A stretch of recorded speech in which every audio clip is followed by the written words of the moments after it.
Hello, good morning, good evening, good afternoon, good day, and aloha.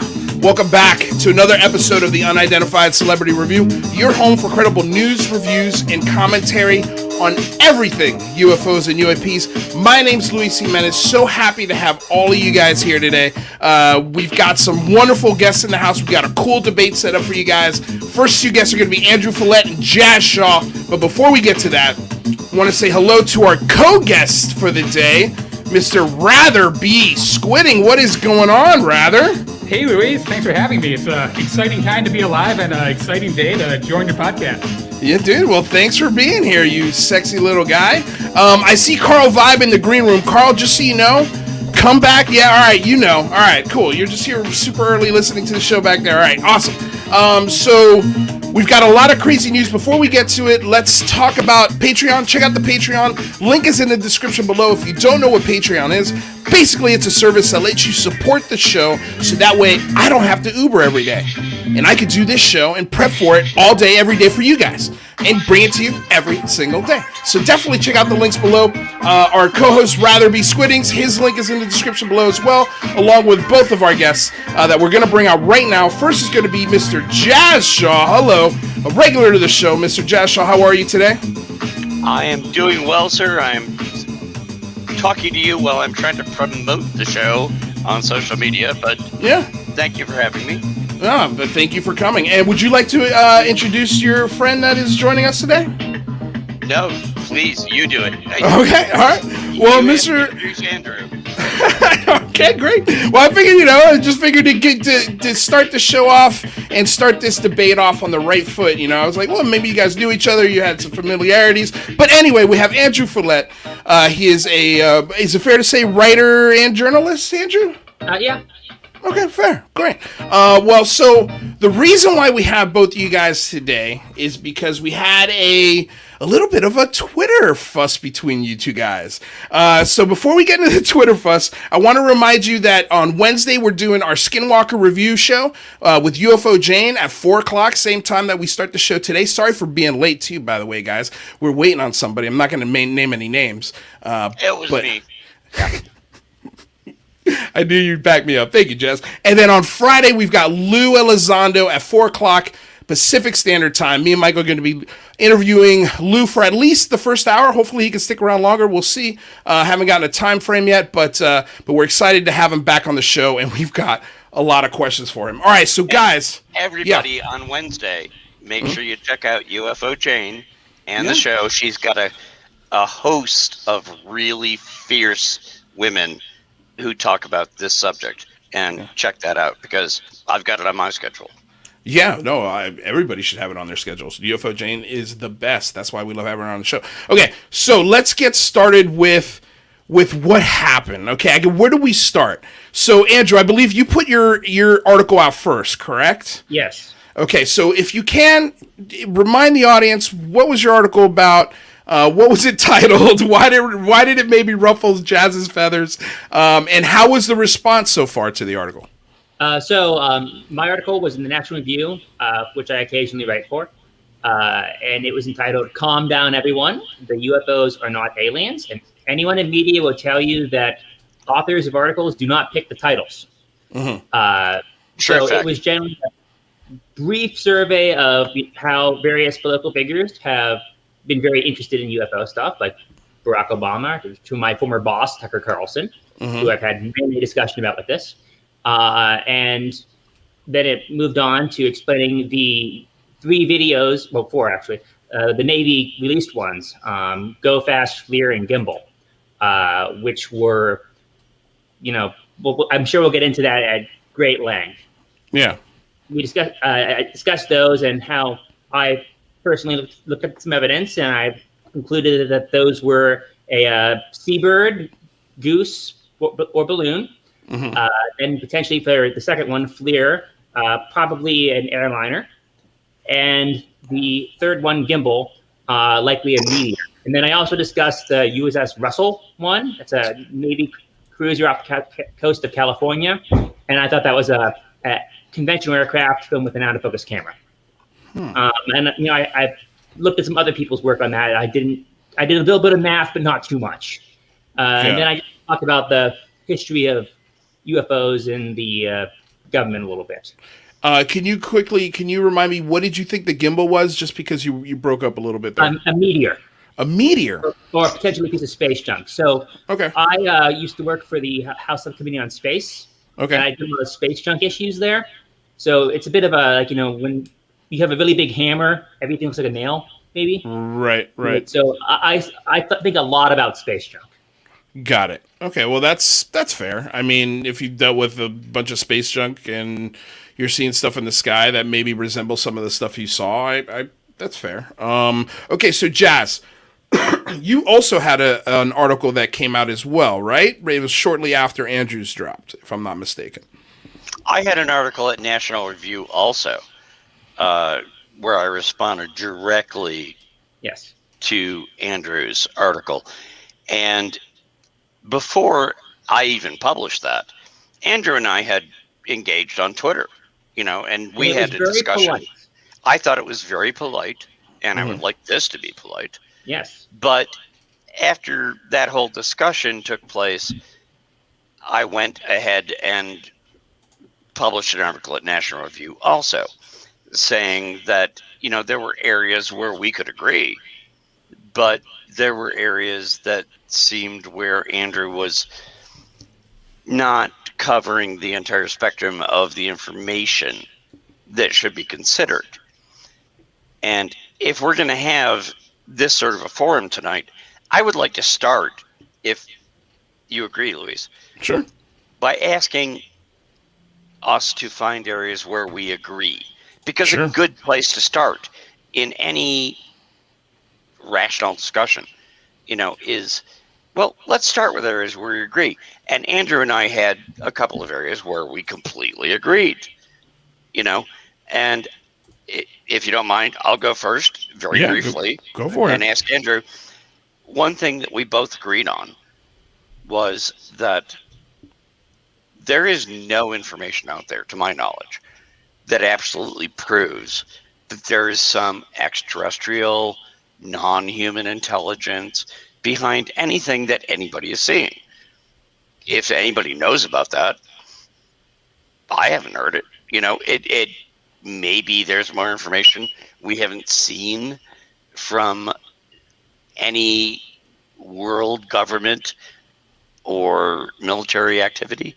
But no, I've never seen anything to say it's dem aliens, and I think Andrew and I both agreed on that. Yes. Okay. Well, how do you guys feel about, I'm of the mind that whether it's Andrew's position of, this is very conventional, explanations that can fit these things that are happening versus Jazz's sort of point of view. Well, why would military personnel mix these things up with, say, a meteor, space junk, a bird, or a 747? Is it fair to say that neither side has enough data to really determine 100% what it is or isn't? No one ever has 100% of anything. You have to take a guess at some point. Right. Well, do you think the information is more, I guess, does it lean more toward, your line of thinking, do you think? Well, I would say that, so here's the root of what my argument would be, okay? Mm-hmm. The 3 videos in question, on CBS the other night, what was his name? Christopher Mellon, the former guy? Mm-hmm. He was the one who leaked them, right? He said he was the one who leaked them, right? Mm-hmm. And well, he's one of 3 people who are involved in leaking them, yes. But his motivation, which he said on CBS, was expressly to get more people interested in this, to get this addressed at a much higher level in the government, right? Mm-hmm. So if that, to me, that seems like he definitely leaked the best stuff he could possibly do legally, at least, okay? Yeah. So, why would you leak stuff that wasn't the best if you're trying to convince people that this is a big issue? So because you'd go to jail. He was very senior in the government. Another thing to keep in mind. Hard anonymously to leak to the New York Times. I was a reporter. You are a reporter, Jazz, right? Yes. Okay, well, and I've been on both sides of this. I work at I've worked in the government for quite some time on space issues. I worked in the government for a while, and I worked on the other side. And when I was a reporter, I actually knew a lot more about what was going on than when I was in the government. This stuff would leak so fast. And it's really easy to do it anonymously today.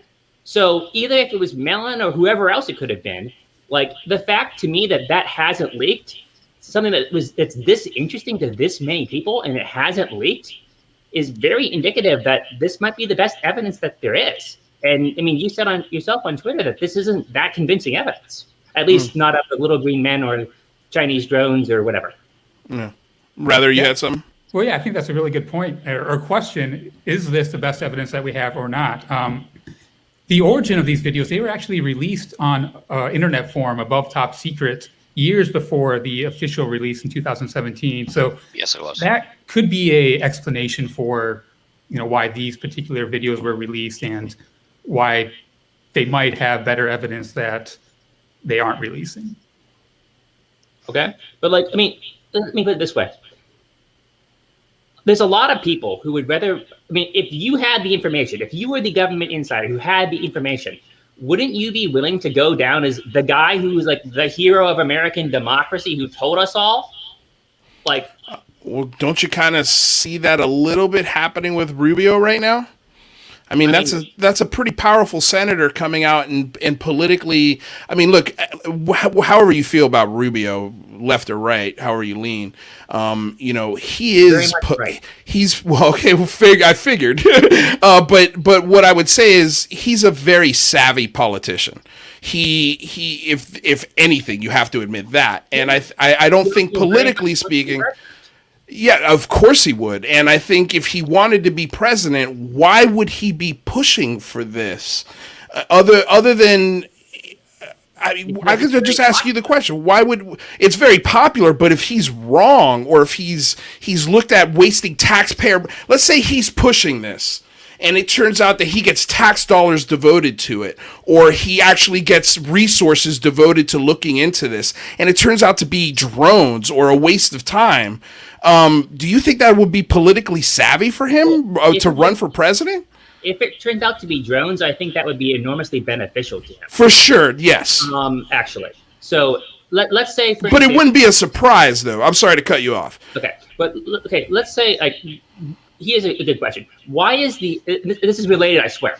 Why is the NRA politically powerful? It's not because they have money. It's because they can get 35 people to turn up on a Tuesday to a city council meeting. That's the power right there. Right. No, that's valid.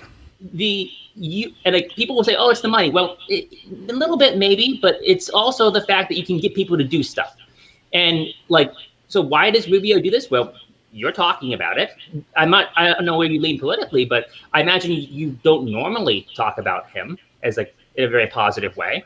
Mm-hmm. A lot of people don't. I'm not criticizing him. I'm just saying this is a good way of doing something that's very popular, and a lot of people like it. And it also doesn't really cost him that much politically. I think that's a good analysis of why Rubio might be doing what he's doing, but that doesn't explain things like Lue Elizondo, what he's doing. And but kind of getting back to what we all agree on, I think, Jazz, you'd probably agree with Andrew that these videos alone in a vacuum aren't really much, right? I made a promise to myself before we started this. Yeah. I was not going to do my usual thing and interrupt. I've been trying to sit here and let Andrew talk as much as he wants to talk. Thank you. Yeah. And not say a thing, because I think we should have both sides for sure of the debate. Everything I've heard from Andrew so far, I'm just sitting here and just rolling my eyes. I don't care if you like Marco Rubio, or you love Marco Rubio, or you like Harry Reid or love Harry Reid. I'm just talking about the information that's been released. Mm-hmm. What does it mean? What have we been given?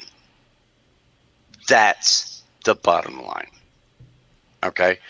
And we have a report that's going to be coming out June 25th. I don't really think there's going to be a ton of really revelatory things there. But the arguments that Andrew made, and since we let him have his space, hopefully I can have mine. Of course, Jazz. Why wouldn't you be able to have yours? These were not good arguments, okay? I started off by saying I agree with Andrew. There is not one shred of evidence that some non-human intelligence is actively working on our planet. There isn't a shred. Not a thing. There are also a lot of bits of evidence that make you say, well, wow, we're looking at something that some of the best observers and investigators from the military and our investigative agencies can't figure out. Andrew was able to sit there and look at a 30-second black and white video saying, by the way, just to be clear, any audio that went along with the video, even that doesn't matter. Any testimony offered by some of the best observers in our military, in our government, none of that matters. The only thing that matters is the 30 seconds or so on average each of 3 to 5 videos. If that's all the evidence we have, I agree with Andrew. There is no argument to be made that there is any evidence that there's something potentially extraterrestrial. There's really no evidence to be made that there's anything other than people with crappy cell phones can watch things happening in the dark. But there is so much more evidence. And Andrew's falling down point is that his entire argument is based on saying that I reject anything that doesn't appear on the 3,600 frames of video on these 3 to 5 videos. Everything else, witness testimony, even if the witness testimony comes from Top Gun pilots, from people who were actually engaged, from military investigators who have been poring over this data for years. And those videos have been pored over for years. We already know this. They didn't come up with an answer. But Andrew watched those 4 videos, 30 seconds each, ignoring the audio with all of the videos that also had more data, and said, no, if it doesn't appear on the video, it's not valid. And so it was a Canadian Goose. It was a 737 that hundreds of sailors in planes, on ships, watching radars, with IFF, with all of the tech we have, couldn't figure out, oh wait, that was a Boeing 737? That was a Canadian Goose? They're all idiots. That is the basis of Andrew's entire argument, that no evidence can be entered that is not displayed on video that he has seen with no audio. And by the way, Andrew, I will say once again what I said on Twitter, and then I'll stop. You need to address how we're going to address the depopulation problem on the planet. Because there are about 8 billion people that don't exist because you've never seen them on video. I think really the 4 of us, we're about 0.1% of the entire population of the planet by your standard. So thank you for giving me that time. No worries. So let's think about this, though. Really. So let's assume that, let's just say I think Luis is a murderer. Okay, for some reason. Okay. This Luis. Yes, you. Personally. Okay. Let's just say Oh, dude, I don't think he's actually ever killed anyone. Yeah. I mean, he kicked the crap out of me once I survived. Do we know that Michael is on vacation? If the cops come and the cops say, oh, there's a million people in my city, and I say, oh, must have been him. That's irrational of me, right? Mm-hmm. And if later, there's some wait. Why was that irrational? Let me just make the point. And if later there's some evidence that says, oh, the murderer had black hair, and I go, oh my God, that must prove it's Luis. He has black hair. That's actually just as irrational, right?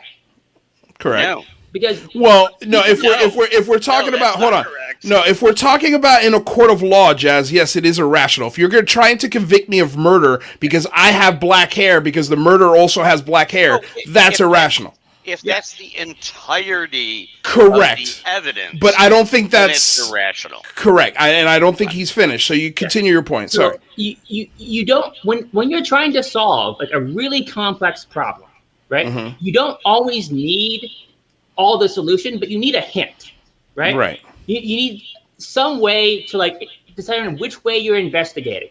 Now, there's a great example in the history of science called the N-rays. I'm not sure if you guys heard of all this, but a guy named Bladat, like years back, a French dude, I think before the revolution, and he was absolutely convinced that he had discovered this magical thing, like an X-ray, but different, called an N-ray. Mm-hmm. And it had all sorts of properties and all this very interesting stuff. And it turned out that he was just seeing what he wanted to see. In science, they call this the drunkard search principle or the spotlight principle, that when you look really, really hard for your keys under the metaphorical spotlight, you might see something. And this is, I think this is everybody really, really wants to see something interesting. So it's very easy to kind of talk yourself into seeing something, or like with evidence that's not necessarily the best evidence, because not necessarily you want to believe it, but you think, oh God, this is so cool. Well, Andrew, let me go ahead. Sorry. I was gonna say, couldn't that be said for the other side? Yeah. Like it's there's not enough evidence.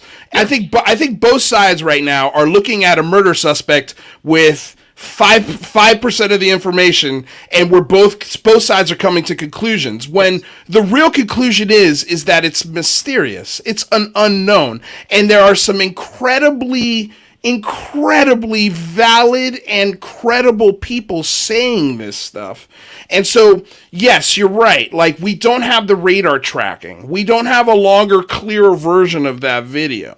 Yeah. But I guess my question then would be, go ahead. Sorry, no, please finish. My earlier point is that the guy, I think that if that better, clearer version of the video existed, that someone would have leaked it by now. That is from the bottom of my heart. I believe that. Really, Andrew? Yeah, I do. You really think that we've seen every video that the government has? You really think that we've seen all the evidence from the Kennedy killing? You really think the government is that either transparent or incompetent that you know all the information that the government has? Oh, everything must have come out, right? Definitely the latter. I think that the government is very, very bad at keeping secrets. Oh, I think hold on a second. Chaz, stop. I'm sorry. Stop being such a damn curmudgeon and sorry, I am a curmudgeon. I know you are. Trump came into office swearing that he would release all of the JFK assassination documents, and he never frigging did it. And you know what? Today, we still don't have it. Go talk to John Greenwald. He's been trying to get them for 40 years. Yeah. But Andrew is like, oh, they couldn't possibly keep a secret.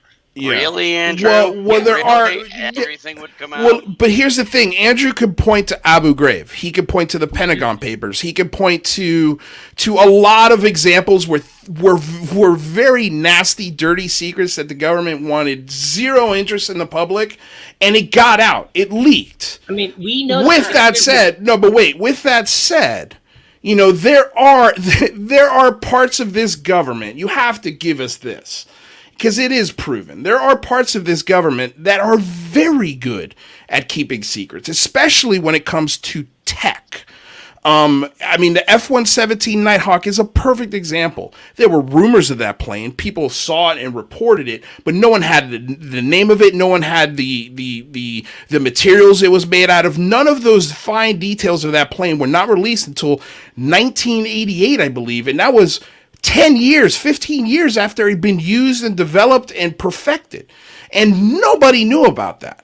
So, I mean, like, there are examples where I think if you could compartmentalize this kind of information so it's a very need-to-know basis, and you could definitely hide it in a place, say, like the Department of Energy, where there's no oversight. There's no... By the way. Oh, there you go. Okay. I mean, but so then you know how much there's no oversight in that department. Like, there's no, as a citizen, I definitely have no oversight over that part of our government. And our senators, congressmen, and even IGs have a hard time getting into the most top secret of places in that department. So to say that the government can't hide secrets, I think it's a little bit of a straw man. Only because they're from a tech aspect, I think they can do it. I think from things that they're trying to hide, where too many, like Abu Ghraib, how many soldiers, how many prisoners were witness to that? That's a hard thing to contain, especially when they're taking pictures of people piled on top of each other, and posing in front of them. Like, yes, of course that's going to get leaked. But when you've got a top secret plane or technology that we've get a little snippet of, and maybe the government didn't want that snippet out or any attention paid to it, like, I'm just saying, I think you see my point, right? I do, but I don't I agree. want Andrew to go next, but before I do, let me just ask, show of hands, all three of you, how many of you know how many countries currently possess a nuclear weapon? Andrew does. I'd have to take a guess. Yeah, I'm like wave.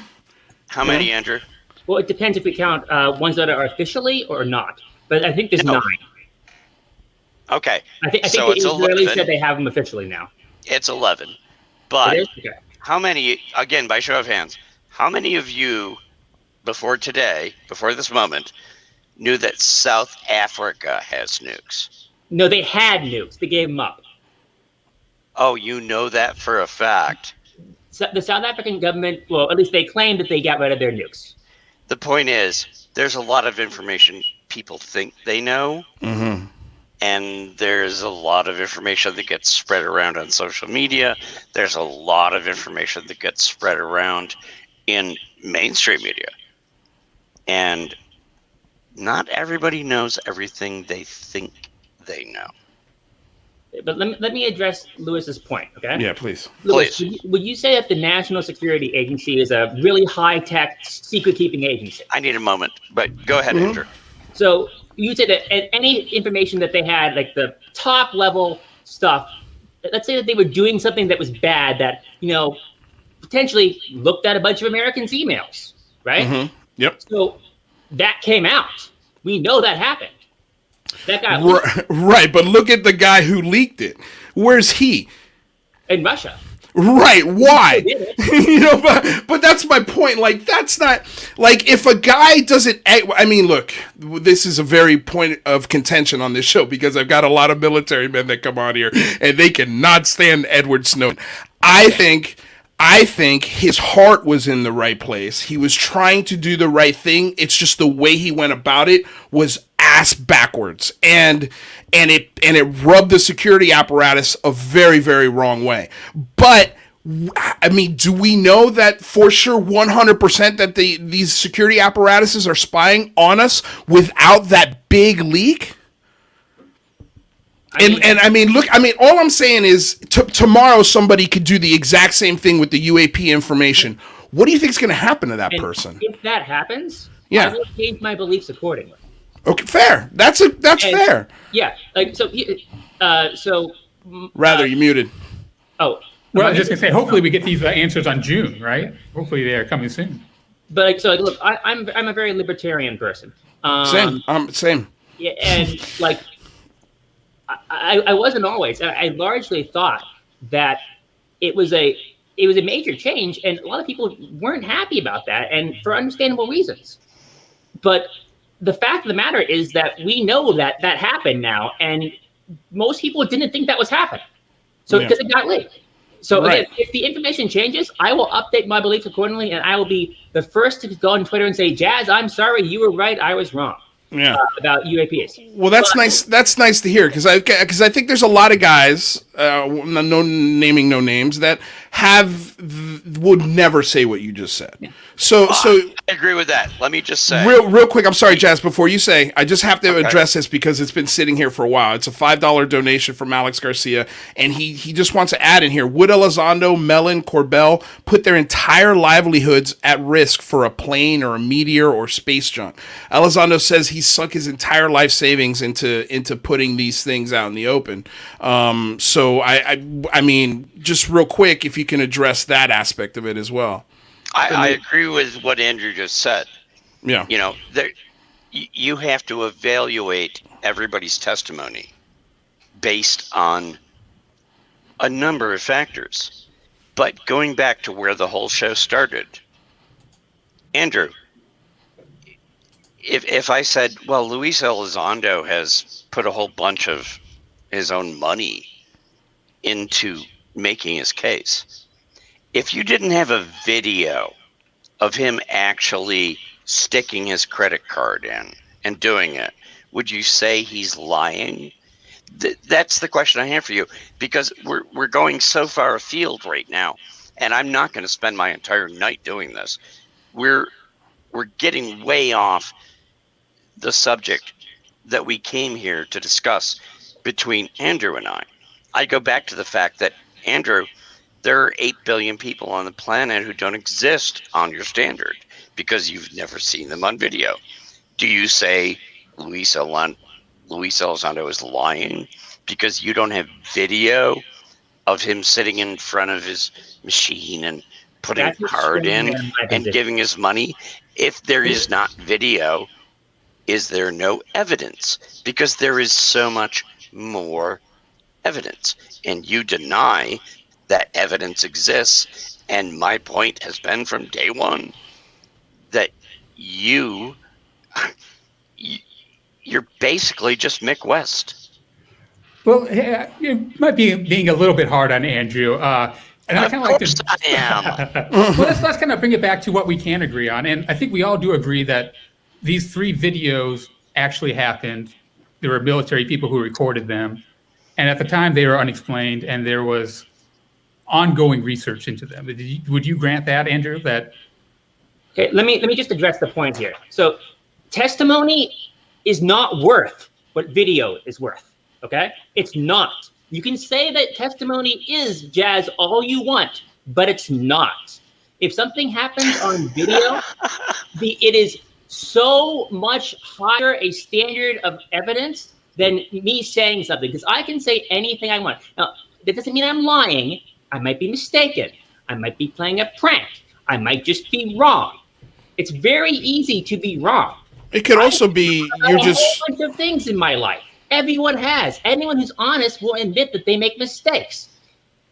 And, you know, people in the military are human beings. They can also make mistakes. Again, the quality of the video is not the same, and it, in many cases, directly contradicts the eyewitness testimony in numerous ways. I guess my question to you, Andrew, though, is that do you believe that the government knows what these objects are and are just hiding that fact? Or do you believe it's just kind of incompetence and they saw something and weren't able to explain it and then weren't able to figure it out, although it seems potentially obvious what it is? Incompetence and stupidity when dealing with our government, you will almost never be disappointed. And I say that as someone who has worked closely with our government for a very long time. They are not very competent. How much time did you spend in the military? I spent no time in the military. I'm aware that you have. So, Jack, let me ask you a question, okay? Well, no, I first want to thank you for asking that question. So, you honestly believe that in addition to the videos we saw, and it wasn't 3, it wasn't 4, it was 5 videos that have come up recently.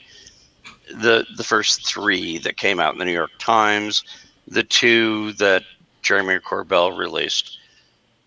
And I watched your response to those, Which and one? I have to wonder. I'm sorry. So you're There were saying 5. There were 4 in my article. There were 4 in your article. Yes. There was the 3 original that have been confirmed And by then the the Pentagon usual originally, including Gimbal, which you said amazingly was a meteor breaking up or something. And then there were the 2 Jeremy Corbell videos. I don't think you addressed the last one. The first one was the I addressed one of the pyramid thing, which I have no idea what the heck that was. And then there was the latest one, which was the round orb-looking thing that went into the ocean. So there was a total of 5 videos. So I'm just curious. You think that the video, no audio in the background, which there was in all of them, the video is the entirety of the evidence, and anything else is not inclusive. I only ask you, Andrew, and I want to give you time to answer this. If there was a murder that was committed, because this was the scenario that you brought up, if there wasn't video of someone shooting somebody in the head, but you had witnesses on the scene, police, you had a gun that had fingerprints on it, and the person was seen shooting the person. If you don't have video of the shooting, the person should go free, right? We know for a fact that 75% of cases, though it later proven innocent by the Innocence Project, which is a group that tries to, goes back and examines old cases with DNA evidence. 75% of those cases that were people who were wrongfully convicted were convicted on eyewitness evidence. So eyewitnesses don't necessarily lie, but they get stuff wrong all the time. It's really easy to get something wrong.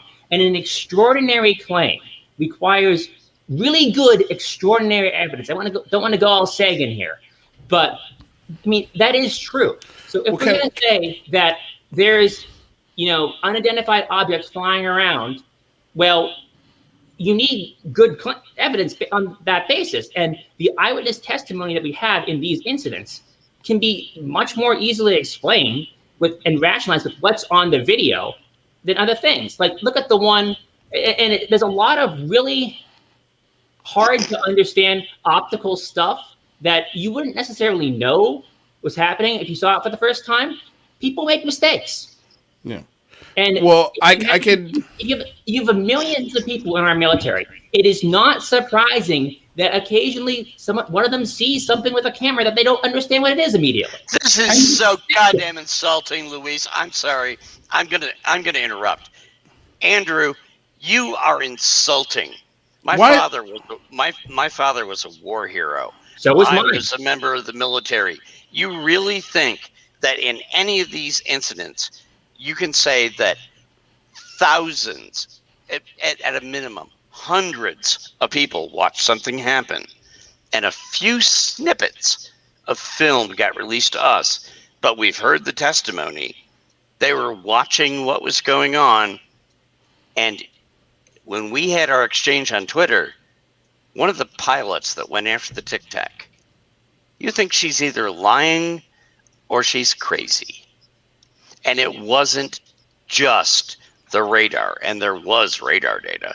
Jazz, let me ask you a question. Tons of, no, I let you talk. Let me talk. She went out there with Fravor, and they saw the Tic Tac. It wasn't just some sort of, radio thing. They watched it. They described it. Yeah, years later, could her testimony have, and she said herself, well, I don't have the exact description, but I have my logs that were given hours after I landed. And they watched it. Andrew, I gave you all the time in the world. Let me finish. Please. She watched it. Fravor watched it. Fravor chased it. They were not far away. they were within visual sight. It wasn't like you kept saying on Twitter, dots of light in the sky. This was something they actually watched in visual range. There were multiple radars taking data on it all the time. And now you're saying, I don't have the exact video of the remarkable events. So they're all either lying, stupid, or just trying to deceive everybody.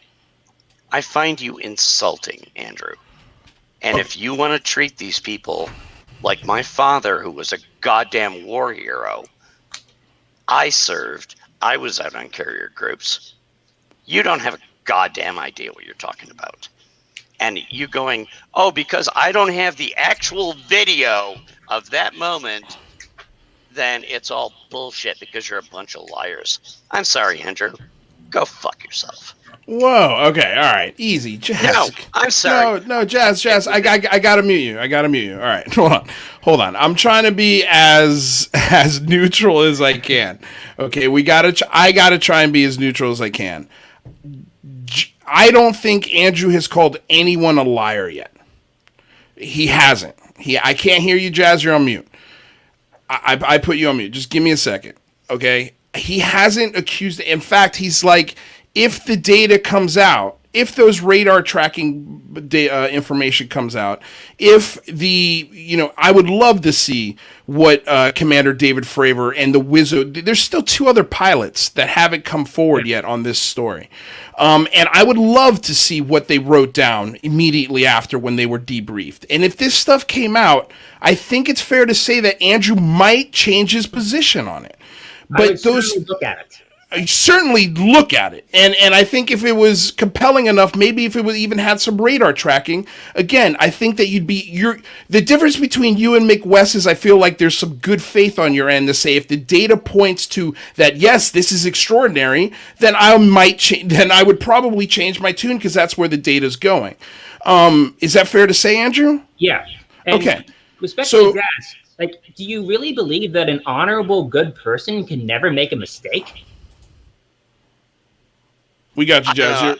I'm muted, so I don't know. No, you're unmuted, Jazz. I just want you to breathe. I don't want people yelling at each other to go fuck themselves. This is not that kind of show. Like, let's lighten up.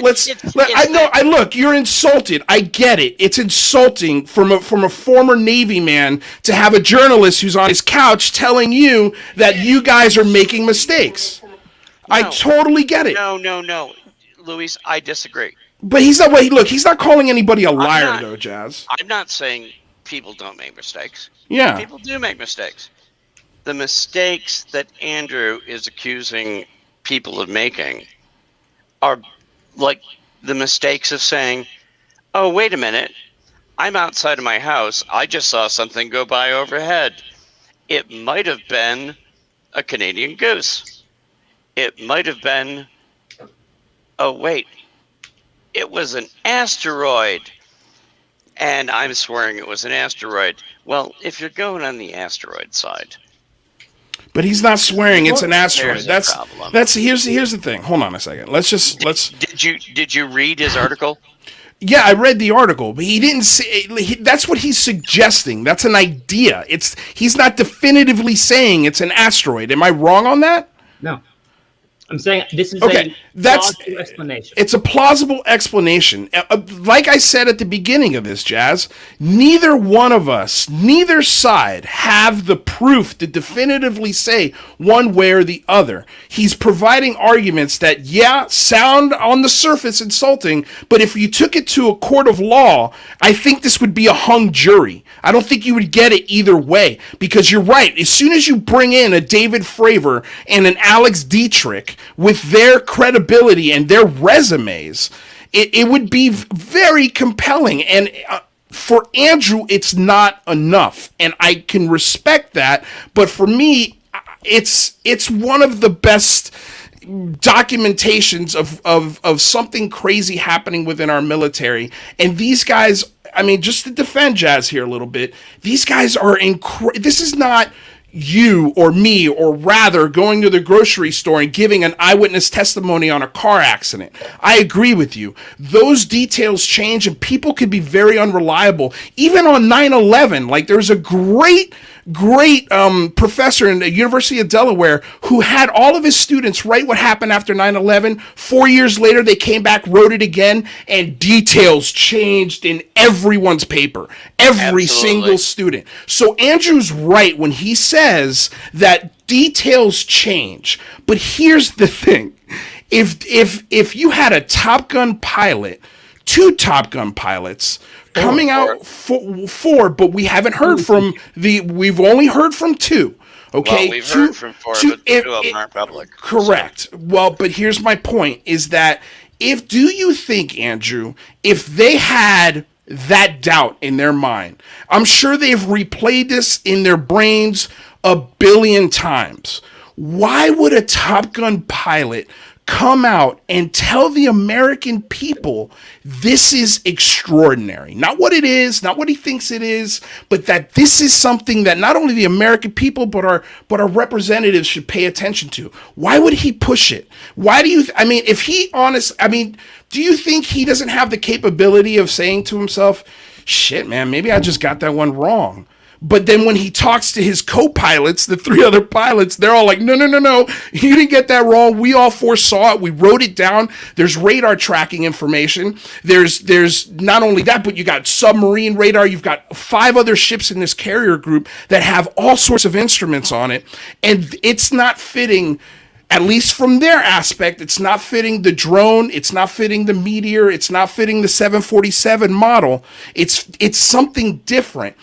Why can't we give them a little bit of leeway here when it comes to this story and just say, okay, you know what? Yeah, you're right. These guys are incredibly, I think if you started these conversations, and it's the same with Mick West. If you started it, and it sucks that you have to preface things like this because then people get pissed if you don't. But if you preface with it with, hey, I have all of the respect. I think these people are not cuckoo or crazy or mistaken, but here are my theories. Here are my thoughts. Here's what I think it could be. And then maybe it doesn't rub, because it seems like former military men especially, anytime you put any theory out there that doesn't jive with the story that's being told, they get pissed. It's a fraternity. They get upset. You know, they're like, how dare you question somebody that I know has A+++++ training. Who the hell are you? You've never been in the military. You know, like it rubs them the wrong way. So I'm trying to frame this argument so it doesn't piss off a Jazz Shaw. You know what I mean? I don't want Jazz to be mad. I don't want this argument to take 2 years off of his life because he's upset. You know, there's a happy medium here, Jazz. And I think, oh, come on. It's not too late for that. It's not too late for that. Good. We got him laughing again. All right. So please respond. Okay.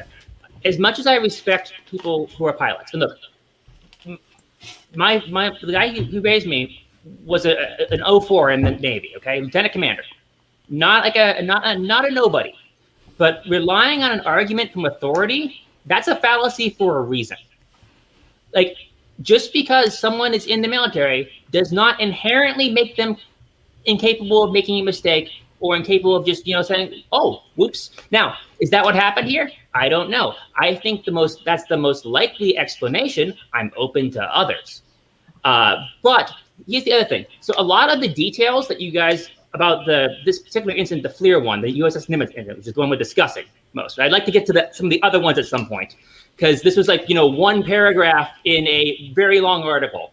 But the Nimitz one in particular, the radar tracking by the USS Princeton, that was a brand new radar system. Now, you guys have used a brand new computer, right? Yes. I see where you're going with this. Did your computer work right the first time? No. Jazz, you were in the military. They go on shakedown cruises and they go on sea trials because stuff breaks.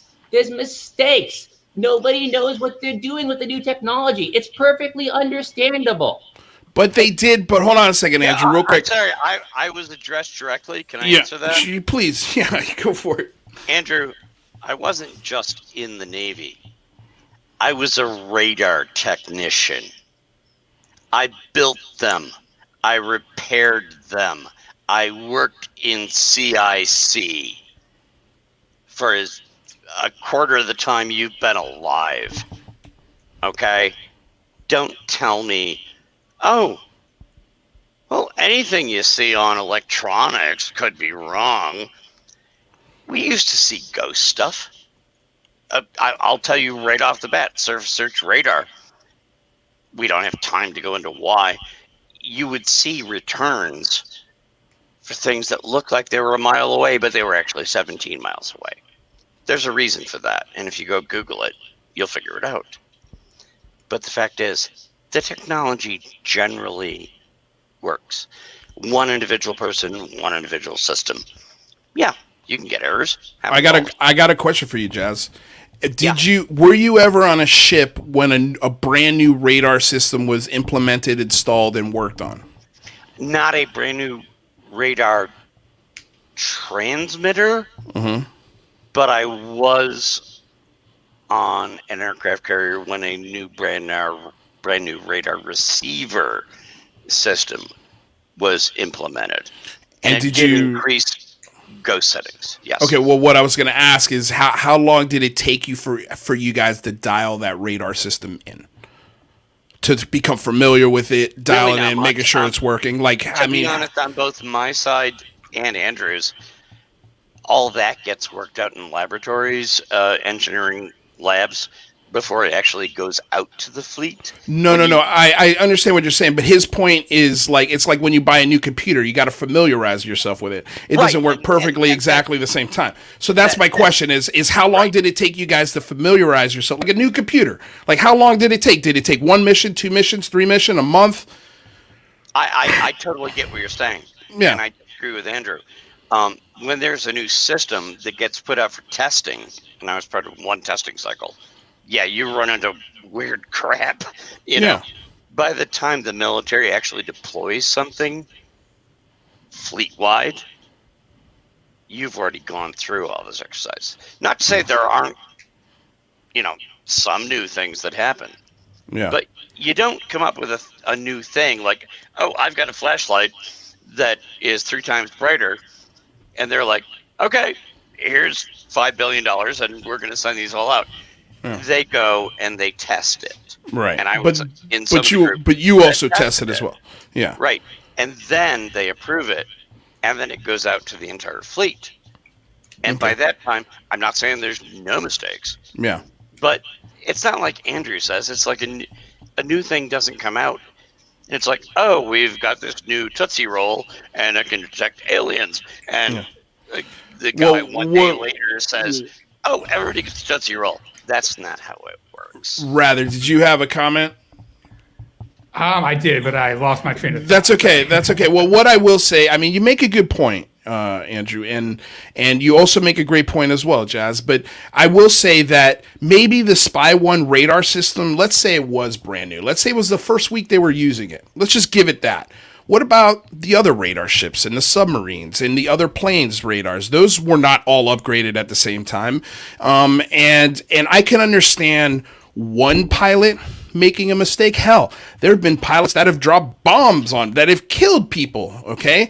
But there's also 15 other hands in that order before that bomb is dropped. So it's not just one pilot's mistake, it's a multitude of mistakes that led to that. So to say, well, a pilot has killed people, I think it's a flawed argument because a lot of hands go into making that decision. So real quick, we've got a $10 donation, and then I'm going to give you guys 2 minutes each to give your final thoughts, and maybe we'll have you guys on again and discuss this further, because I think it's a fascinating conversation. I've had a ton of fun. I know Jazz is having a ball.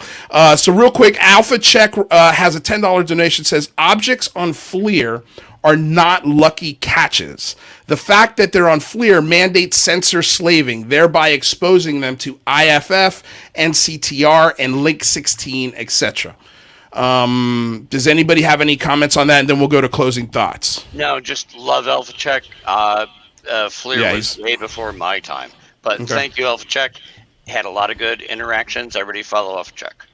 Yeah, no, he made a killer video on the FLIR systems, and he's going to be on the show, and he's going to be debating Mick West, so that'll be fun too. So Jazz, I'm going to go ahead and give you the floor first, sir, since you're senior here in the unidentified celebrity review, and let you go 2 minutes and try to be nice, don't be mean, and just give us your final. I do. Well, just don't have a nasty tone, Jazz. God, it's so much nicer when you're just a lovable, gullible, red-faced drunk, not an angry drunk. All right, so here we go. 2 minutes, sir. Go for it. I respect everything Andrew has said. I think there are people that really do want to do analytical work. And, if you want to just take the data and evaluate the data and try to come to rational conclusions, I have no choice other than to believe that that's what Andrew is trying to do. I wonder where he got a lot of his data. He quotes Mick West a lot, but you have to really take the whole picture in context, and to reject the idea that anything that doesn't appear on video is not reliable flies in the face, at least to me. In just logic, we wouldn't have a system of judgment. We wouldn't have, system of justice if nobody was ever judged without video. There are other avenues of evidence. And in this discussion, we have a lot of people that provide a lot of evidence, a lot of data. It doesn't mean it's conclusive. I have never once, and I hope Andrew doesn't try to deny, I've never once said this was aliens. I don't know what it is. But the fact that you can just sit there and go, oh, it's all Canadian geese. It's a 737 in front of hundreds or thousands of trained observers who should know what a balloon looks like or a bird looks like. That's insulting. And as a child of a family of military people and a military person myself, I find it offensive. But I respect your space. Make your own opinion. All right. Thank you, Mr. Shaw. That was very nice. Thank you. All right. So, Andrew, just FYI, somebody did have a question for you. So if you want to answer this in your closing thoughts, I could give you an extra 30 seconds if you'd like to answer it. So someone asks, can Andrew explain his view on the Rendlesham Forest incident? I'm not sure what that is. Fair. All right. He doesn't know what it is. Maybe we'll talk about it next. No. We'll talk about it next time you're on. It's a fun case. I could do that because that's a fun subject.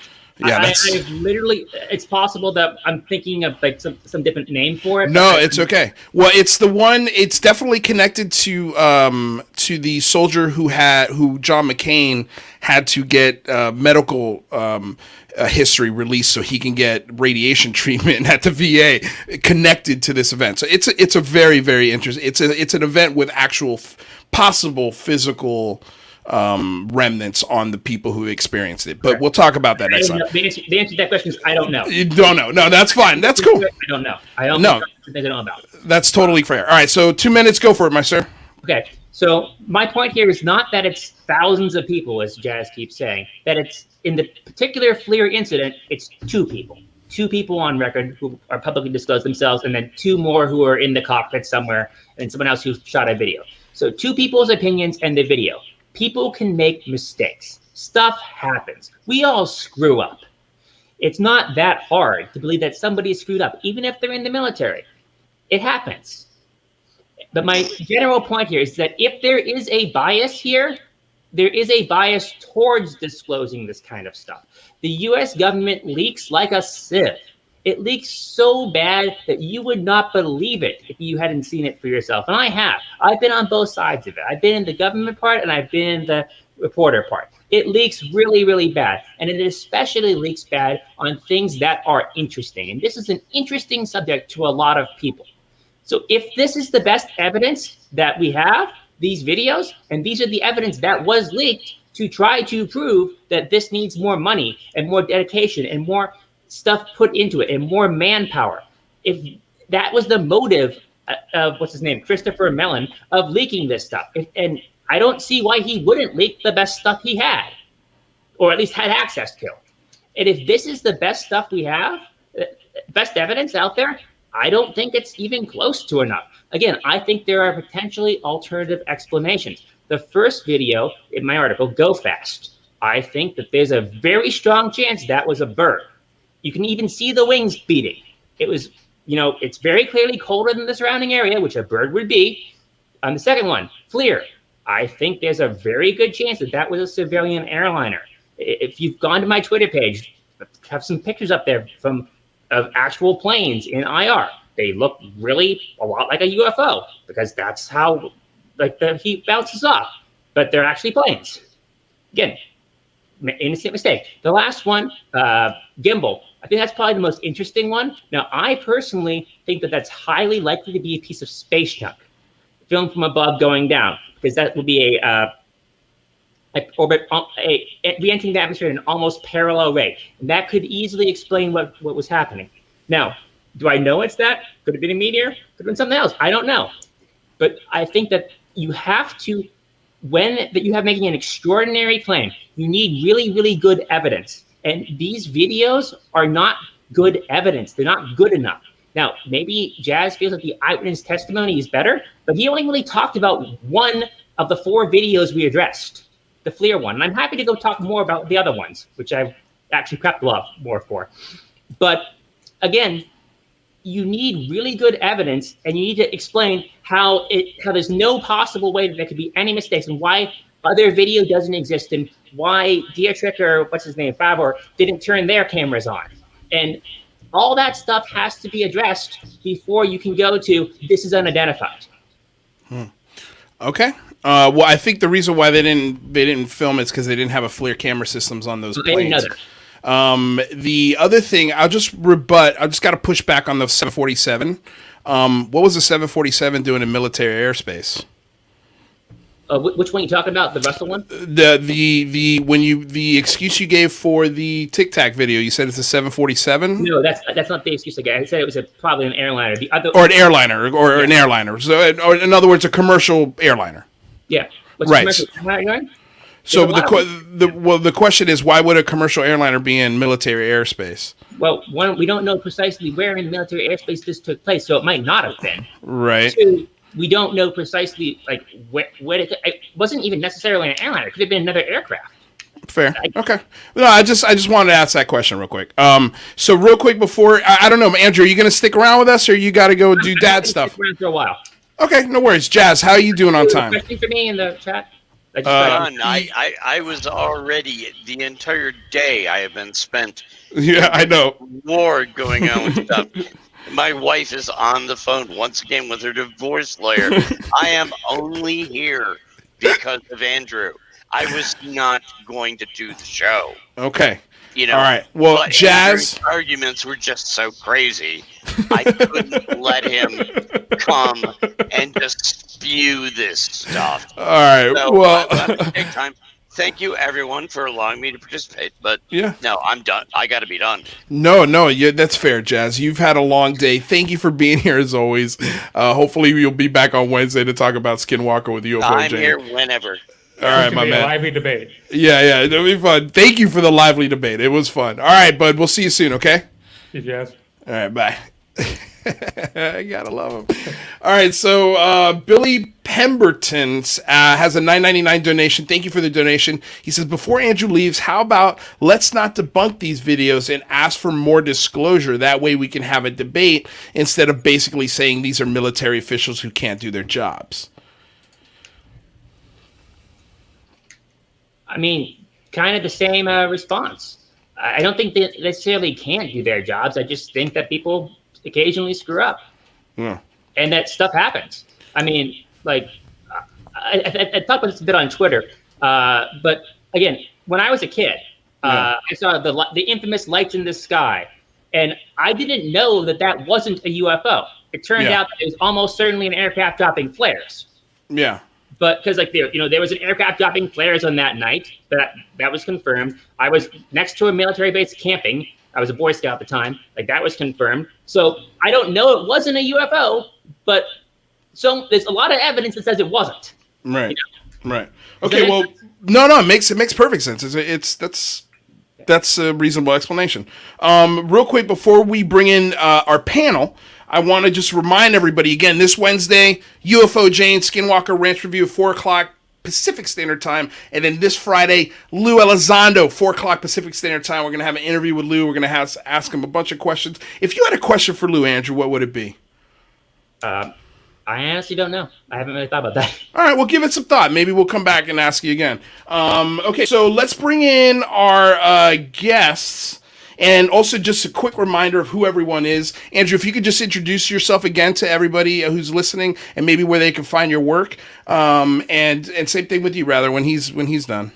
Okay. I'm Andrew Follett. I was a reporter at the Daily Caller for a long time. I've also worked in the government for the Department of Energy and the NASA for very briefly. That was a lot of fun. And you can find my work on Twitter, Andrew C. Follett. Awesome. I tweet a lot about things.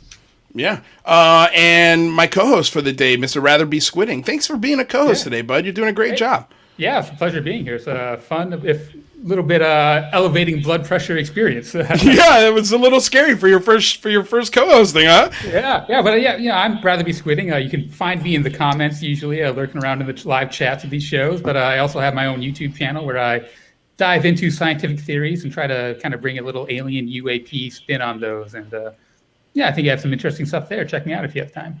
But we never asked Jazz about the name. Oh God, yeah. Well, we just got so quickly into it. Jazz came in hot, very hot. Bet, by the way, chat. We had a bet. We did. Yeah. No. We got to get to the bottom of that. I bet Jazz is still listening. Jazz, if you're still listening, we made a bet on whether or not your name Jazz Shaw is your actual birth name. Is that on your birth certificate, or is Jazz Shaw a nickname? So that's a fun question. So if you have the answer, Jazz, if you're still watching, please let us know. So let's bring in our panel. The next guy on, Carl Vibe. How you doing, my friend? I'm going to let you guys introduce yourself. We got Cristina Gomez, and we've also got Alex Sears.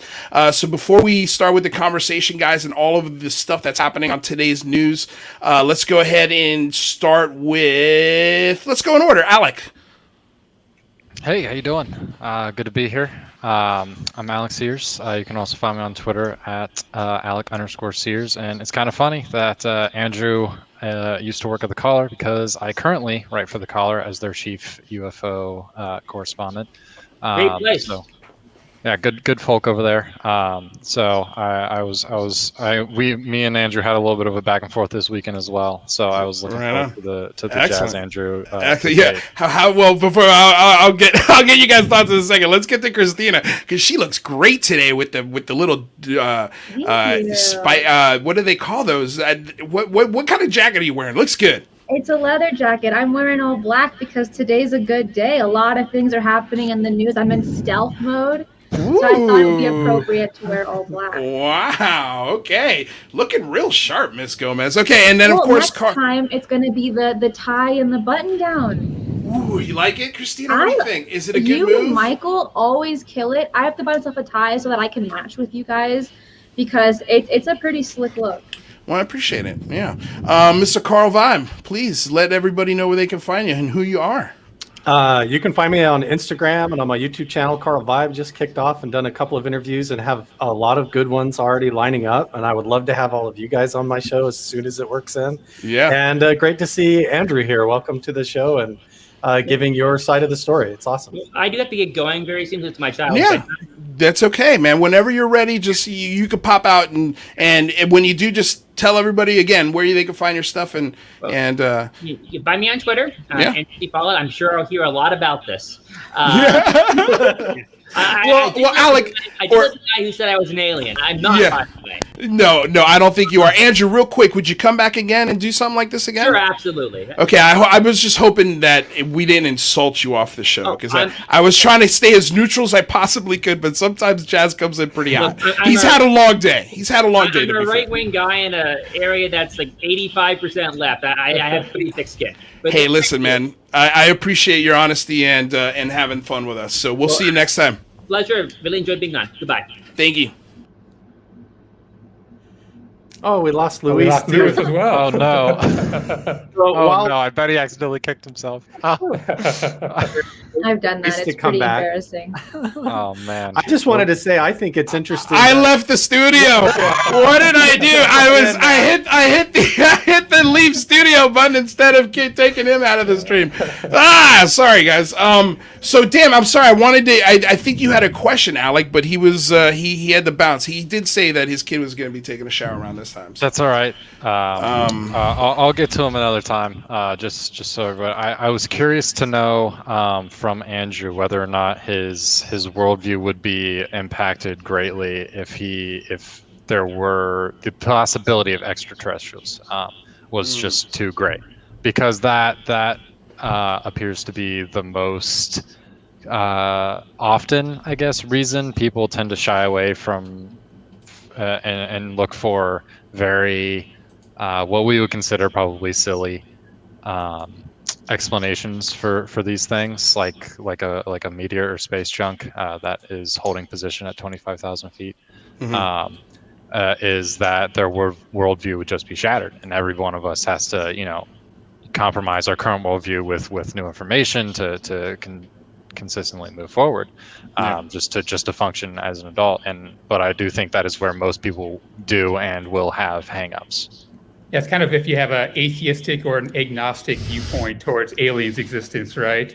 And Sure. I got the vibe that Andrew would be ready to accept ETs if he thought the evidence was there.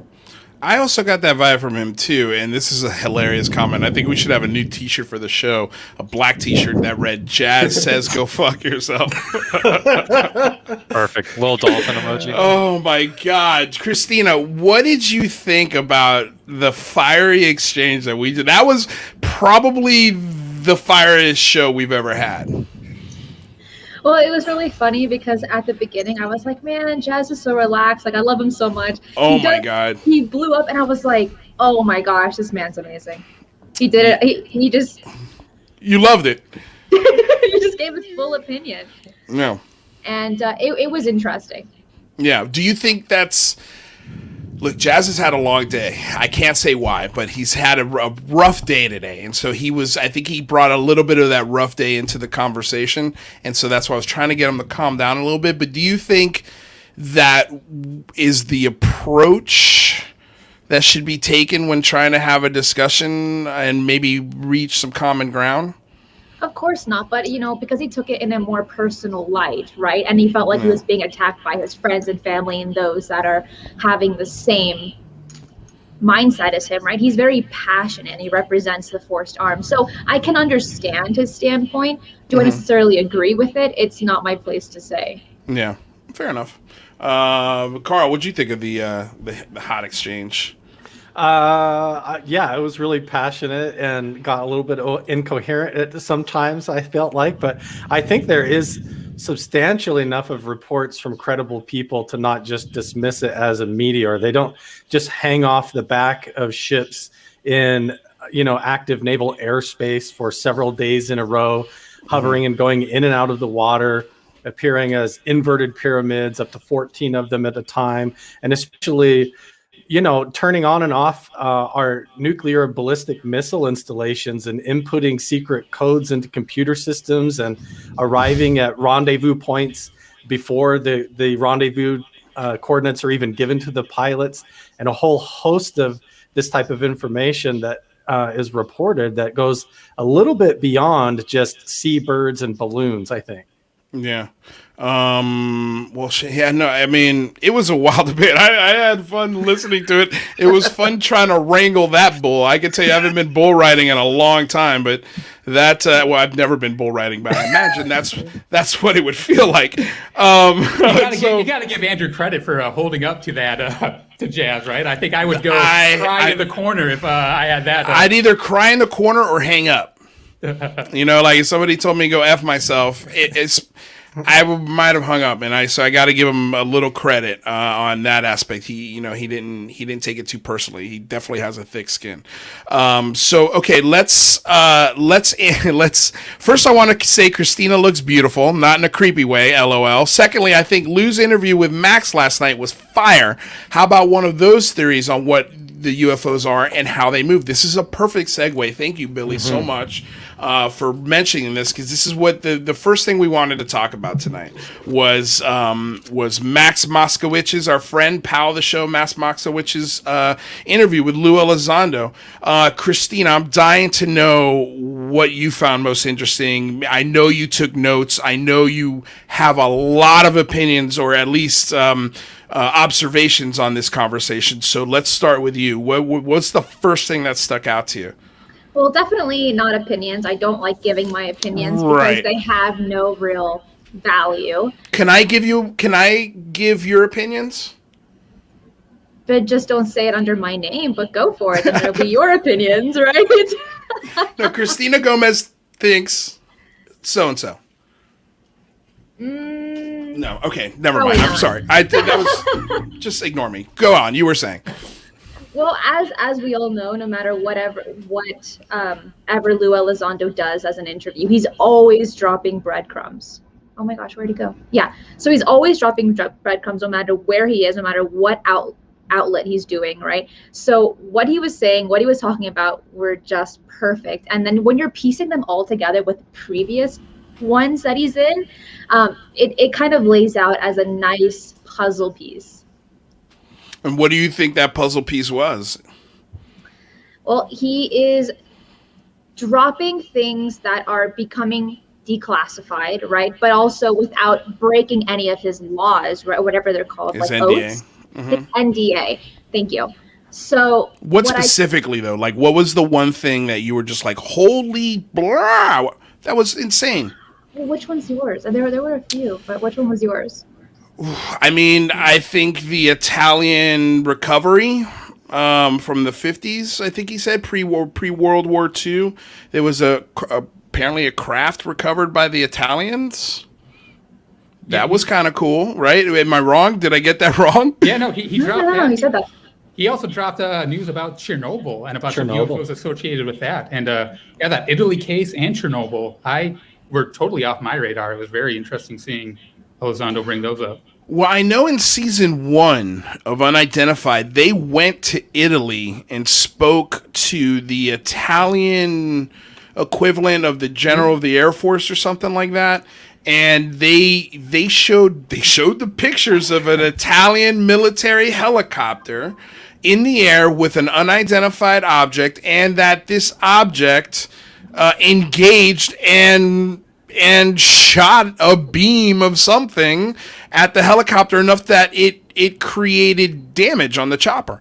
That was, I think, one of like a mic drop moment on that show that a lot of people kind of just, it didn't even hit them. Like the pictures are, I got them somewhere. One of my hard drives now, but yeah, go for it. No, go ahead, Alex. I have been looking for that PowerPoint for so long, and I nobody will give it to me. I can't find it. I swear. The PowerPoint from what? From that meeting. They had a PowerPoint that they were going slide by slide, showing like all of the information they had that was prepped for Lue, and in the bottom right corner it said like unclassified in Italian or whatever, and it had the slides with that helicopter in it. And I've been looking for that PowerPoint because they said they handed over all of that data in the PowerPoint to them. They did, but I didn't realize that they were going to release that PowerPoint publicly. I don't know. It was filmed on the screen for the show, so I would imagine they would have like a copy of it somewhere. I want it. I want that PowerPoint. Yeah. Real quick, Michael Boyle donated $2 and said, "I mean this in a real creepy way. Luis looks beautiful." Well, thank you. I'll take that creep. You could creep all day with $2 donation. Carl, what did you listen to that interview? Do you have any?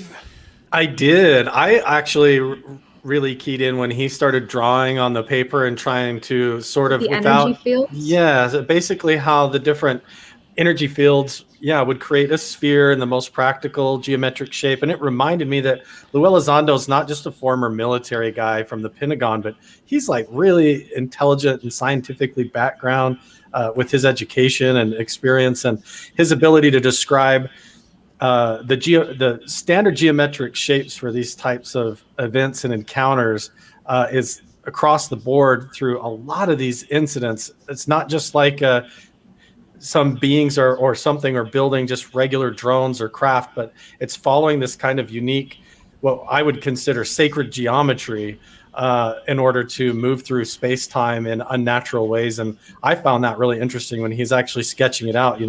I would love to buy that off of eBay if he ever autographs it. Oh my gosh, dude! I can imagine what that scrap of paper would be worth. Put it on eBay. A frame. He probably, you know what? If you go to his house wherever he is in Wyoming, you could probably pick through his garbage and find it, and that'd be legal because garbage is what is it? Free game. Free game. Yeah. I don't know what it is about Max Moszkowicz's show, but every time Lue Elizondo goes on that show, he just drops in and not even they're not even like nuggets that are necessarily asked for. He kind of just gives them, I've never seen him draw on a piece of paper. I've never. Lou, did you know that he teaches and lectures at gigs and has done many years at colleges and universities, even before ATIP? I've heard there's a rumor, and I don't know, would this be public information if somebody was in Mensa? I believe so, yeah. I mean, there's a bunch of celebrities that are in Mensa, and it's online. I've heard he's a member of Mensa, which means he's like in the top 0.5% of the smartest people, at least in this country, right? Whereas Mensa an international organization as well. It's international. Okay, so in the world, even more impressive. Yeah, I don't know if that's true. We got to ask him when he comes on the show if that's, because I've heard that a couple of times. Because you're right, Carl and Cristina. The scientific knowledge that he was dropping on the table, he had referenced a scientist. Does anybody have the name of the person he referenced last night? They were talking about his theories on sort of when he was making the drawings of those. Salvador Pais. It was the first time I'd heard that name, clearly because I'm an idiot. But he did say that the theories of Salvador were not scientifically sort of. Nobody really jumped on board with his theories, if that makes sense. It sounds like you got something to say, rather. Real quick, though, I want to just address this $5 pound. Question for the panel. Do you think that the current speculation that these are interdimensional is underestimating extraterrestrial technology? We'll answer that after we get through what Rather's saying. Well, yeah, possibly. So Elizondo kind of said he applauds the courage of Pais, kind of, implying that it's pseudoscience. And if you look at the patents, it is pretty much pseudoscience, but he does describe, the whole warping space-time thing. And what kind of caught my attention was he talked about, being in a room with a couple scientists and having 3 whiteboards and pages and pages of equations. And it ended with the less than zero. And that kind of caught my eye, as that seems like the Alcubierre warp drive, where you need negative energy that's less than zero to power this. So I thought that was very interesting. He didn't specifically say the Alcubierre warp drive, but he very heavily implied that may be what's going on. Lue Elizondo has worked a lot with Hal Puthoff as well, and Hal Puthoff has talked extensively about zero-point energy and how what we conceive as just negative empty space is actually a total soup of this zero-point energy mass that we just don't perceive in that negative realm. Like when you think you go outside the perceived spectrum of reality, you dip into you have red on one end of the light spectrum and violet on the other end, and you go past the ultraviolet or past into infrared. And when you get beyond those into the quantum realm, you have this ocean of vast zero-point energy that if these craft are materializing in and out of dimensional reality from some other space-time realm, then they would have to understand that zero-point energy and probably use that to travel or to power their craft or deal with that. Yeah. Any other thoughts on sort of Lue's interview, or do we want to address this question real quick? I just wanted to give one thought on Lue's interview, and that's his composure. He was like, if you just kind of take, a 5-minute clip out of the interview with Max and the 5-minute clip that he did on Tonight with Tapper on CNN, it's almost like two different people. He's interesting, much because I haven't seen the Tapper. I haven't seen the Tapper interview yet. He seems more relaxed than Max. But dude, I'm telling you, there's something about Max. I think it's when he says the Louie.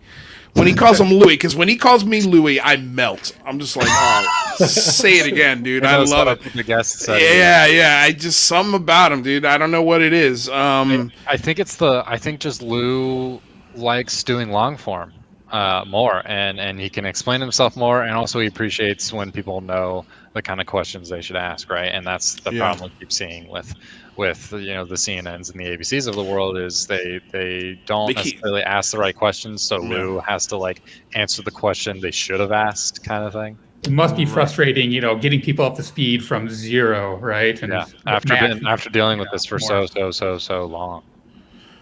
Cristina, any thoughts? No, but I do have a statement for the question. Yeah. For this question. Yeah. Go for it. Yeah, so I think it's possible it's extraterrestrials using interdimensional conduits for faster than light travel. That's my theory. Interesting. I like the idea. Carl, you can say something? No, I think I agree with that. I think that Thanks, Carl. You deal with something that is, I keep saying this, but we're constrained in a sense of reality, physical reality, that's like a surface tension to just the colors of the rainbow and the spectrum that we can hear and feel and perceive. That does not mean in interdimensional space that's all that there is, and that we're the only things that exist both in this physical reality. If you're talking about going out into the solar system or into deep intergalactic space, there's definitely the potential for hosts of life forms and planets that could inhabit life similar to us. But when you talk about interdimensional reality, beings that could live in that infrared spectrum in a different form of life, or in the ultraviolet or beyond those spectrums, we may not even fathom that and their interaction as they cross over into our reality. And I think it's cause for debate and something that should be considered. Yeah, I thought it was really interesting. In previous interviews, Elizondo seemed to be partial towards the interdimensional hypothesis, with the cigarette analogy and his concept of time. But in this latest interview, he was really pushing the Alcubierre warp drive, kind of, which seems to me as more of a extraterrestrial type technology as opposed to interdimensional. So I wonder what Elizondo's thoughts are, if he thinks that's maybe a combination of both, or if he leans one way or the other. Or maybe he believes that they coexist. It could be one or the other. It could be both. I think trying to say that it's one or the other is missing the point that these are unidentified and unknown. Is it the physical material craft made of metamaterials, or is it something interdimensional that we're perceiving that way because we can't fathom actually what it is? So just to connect 2 points, one from earlier is, when we talk about what the unidentified objects could be, what we often forget is the Salvatore Pais, that guy who we were referring to earlier. He does have technically a patent for a triangle-shaped craft that the Navy claims, and they use this word very specifically, they claimed is operable, and which is kind of mind-boggling. And the guys over at Warzone, the guys over at The Drive, they've done quite a lot of work into cataloging his patents and where kind of this dude is at right now. Nobody's done a show on it, man. Well, here, you know what we need to do? All of us need to have a production meeting before Lue comes on the show and really formulate these questions for him, because I think I think that's a fantastic point. It's a fantastic question. I had no idea about that. So I'm glad that you brought that up. Real quick, we got a $70 or $70 Canadian dollar donation. It's I think pretty much the same thing. A question I'd like to ask Mr. Elizondo If governments have been aware of UAPs for decades, and as Ryan Graves said, they could be seen daily for a couple of years, was there any attempt to communicate with the intelligence behind the tech?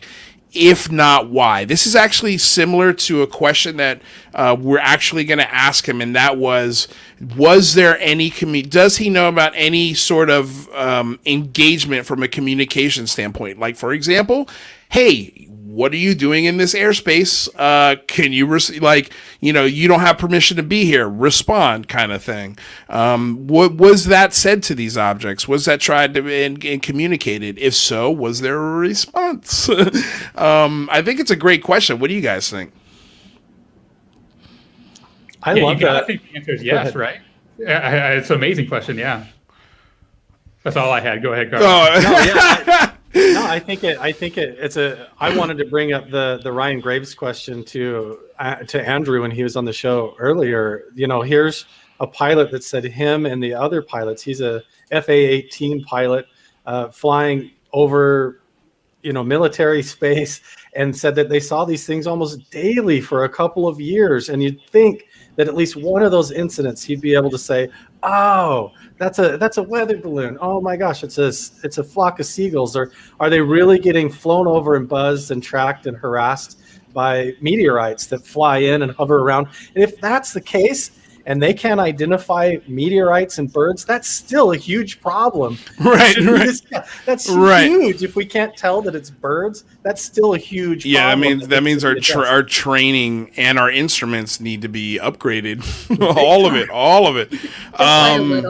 Alec, any thoughts on that before we continue? On the possibility of from a military sort of standard operating procedures, you would think that would be something that the military would at least attempt, right? The contact? Yeah. Yeah, you'd think so. The SETI guys have been doing it for who knows how long with their radio waves. Right. Yeah, that's true. So, pilots generally don't have. They really only have radio, basically on the planes. That would be the only way that they could try to. That would be how they would try to flag down like a civilian craft entering, improper airspace. Here's a question. Do you think Lue would answer? Probably not, right? He probably would avoid that question, I'm thinking. I think he would tactfully dodge it, but maybe with a wink wink hint hint kind of thing. He's been asked before if he tried to lure them out with something, and he's given kind of a non-committal answer. So it'd be awesome if he got more than that. Well, they dangle a nuke out there for these things. Right. I know, right?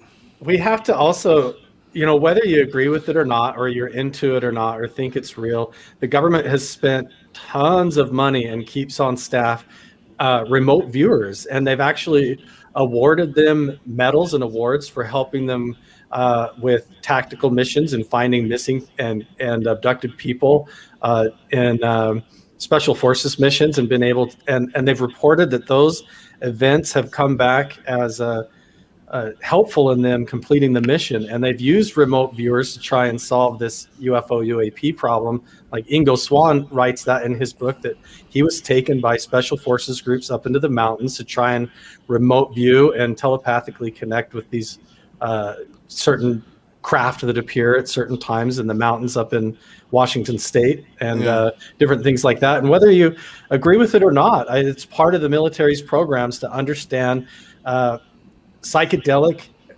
experiences and how it relates to the phenomenon, and also telepathic connection. And I think they've definitely explored that. Russia has explored it. There's been a lot of interest in that, and the meditative and telepathic connection with this stuff, but it is totally in that pseudoscience realm, and something that a lot hasn't come out about it. Yeah.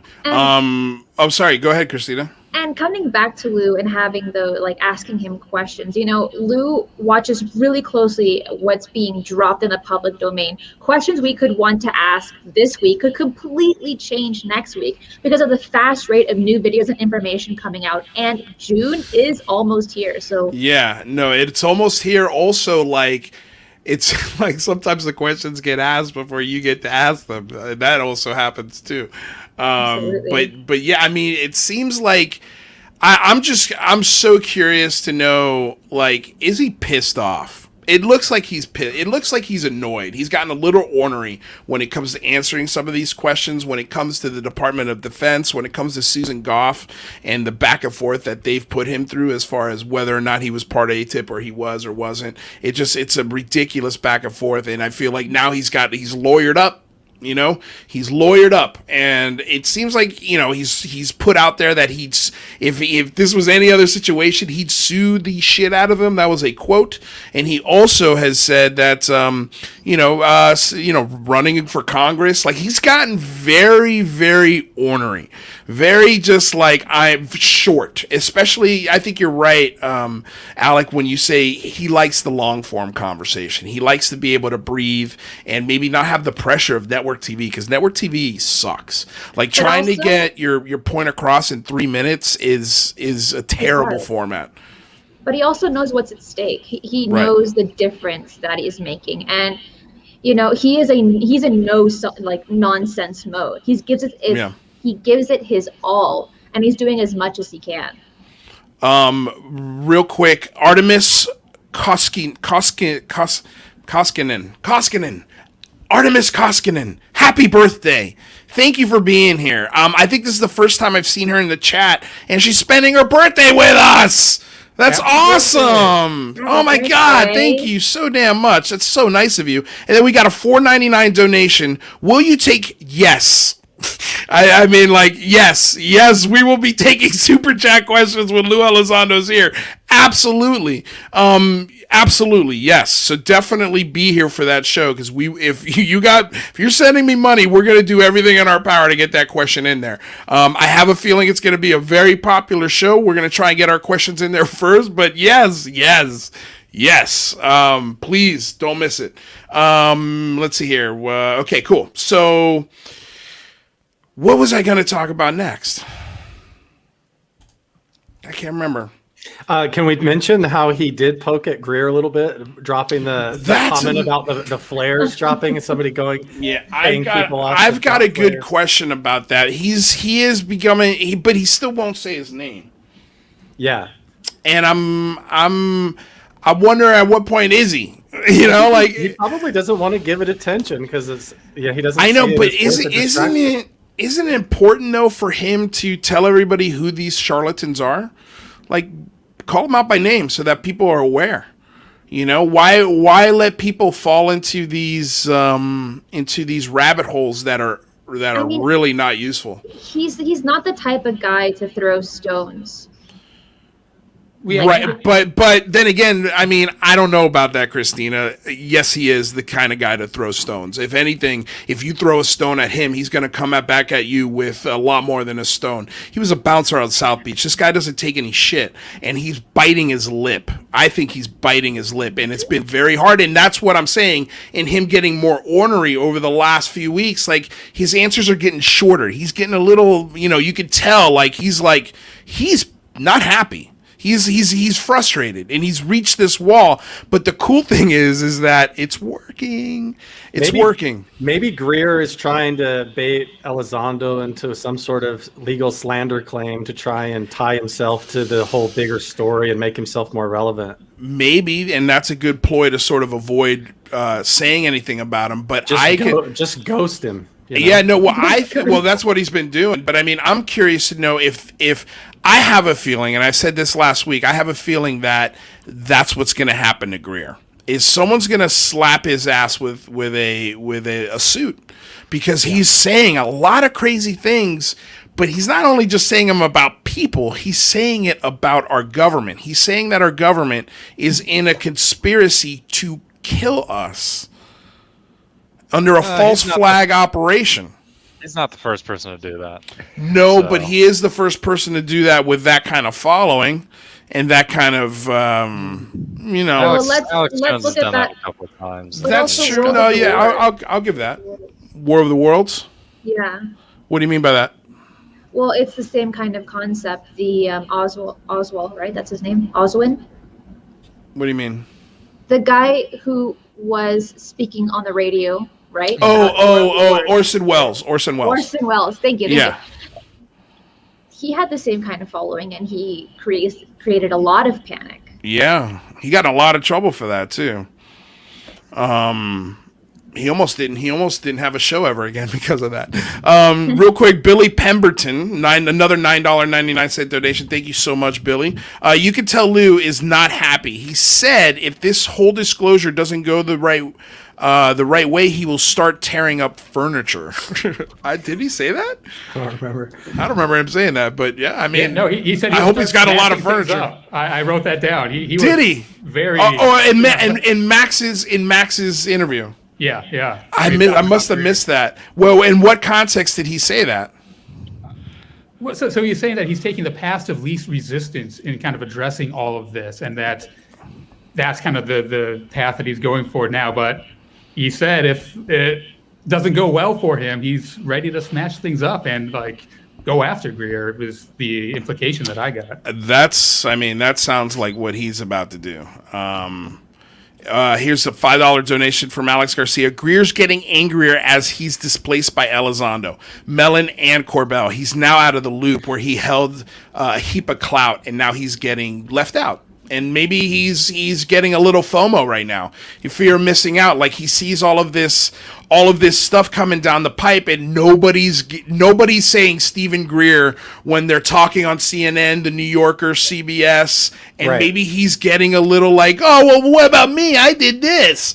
You see that as the pattern over his career. He started with a big group, and now his documentaries, he's just sitting in his kitchen with like a hired film camera crew there, and nobody surrounding him, nobody else on camera backing up his claims, and he can't really drop any sources or surround himself with anybody like that. So it's like a kid at the bus stop that's getting left by the bus, and all he can do is pick up rocks and throw them at the bus, but he's just going to have to sit there and watch it leave him, because I think his story is just too phenomenal. Because on the one hand, he is saying this is aliens, there are extraterrestrials, but that's not what the government's about, and that's not what these people are doing. And he's also kicking rocks at the other people in the Disclosure Project because he wants to be in the forefront of the attention, I think, of that Disclosure Project, and he's just not.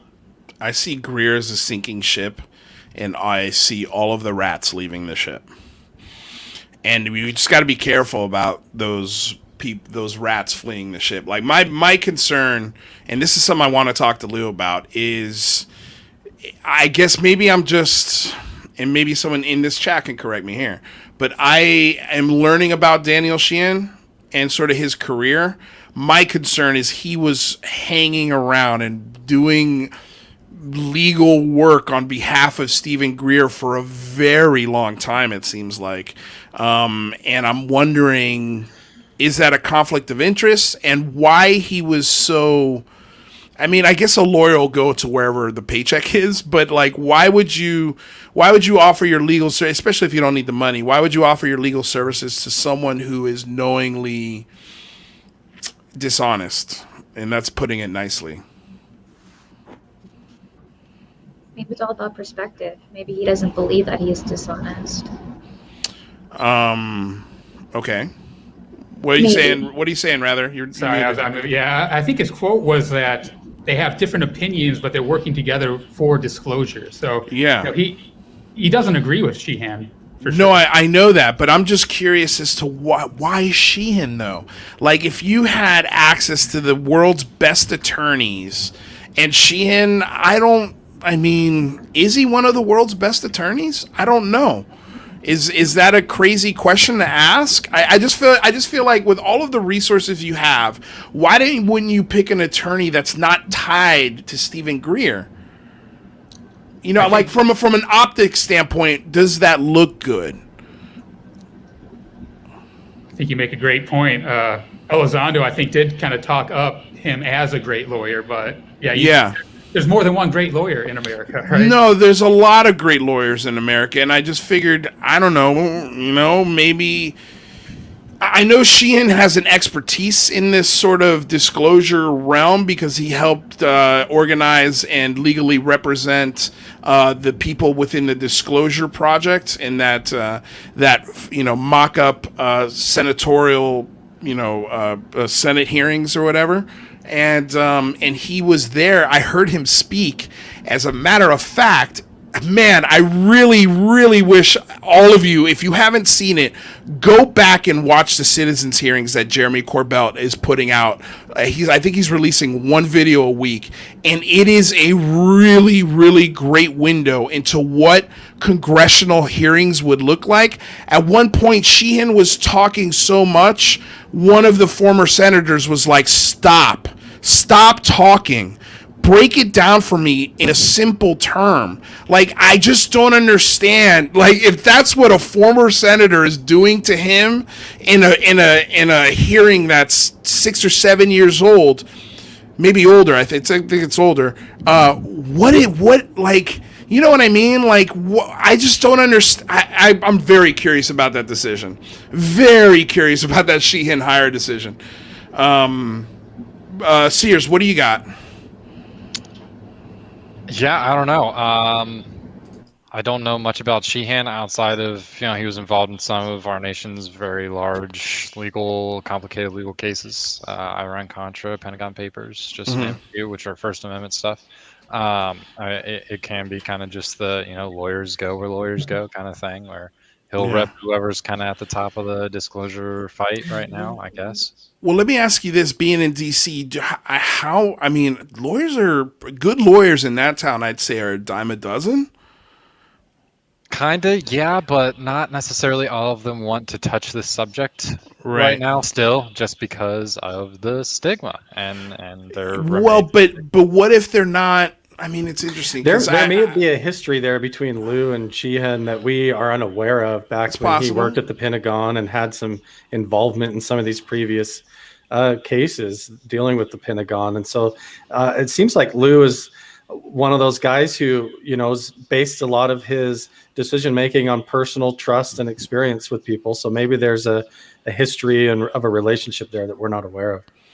John here's with the $5 donation. He thinks that Lue is a complete gentleman, and I think he's right. So far, he's been a gentleman when it comes to this topic. He hasn't hung up on anybody. He hasn't, as far as we could tell, hasn't been caught in a lie. Right? Has Lue been caught in a lie yet of any kind that I can think of? Can't think of any. Not that I know of. But yeah. I just want to clarify. Back to throwing stones. Lue doesn't throw stones typically at his detractors. He told me that those kinds of people sink their own ships. He'd rather focus on the facts. Yeah.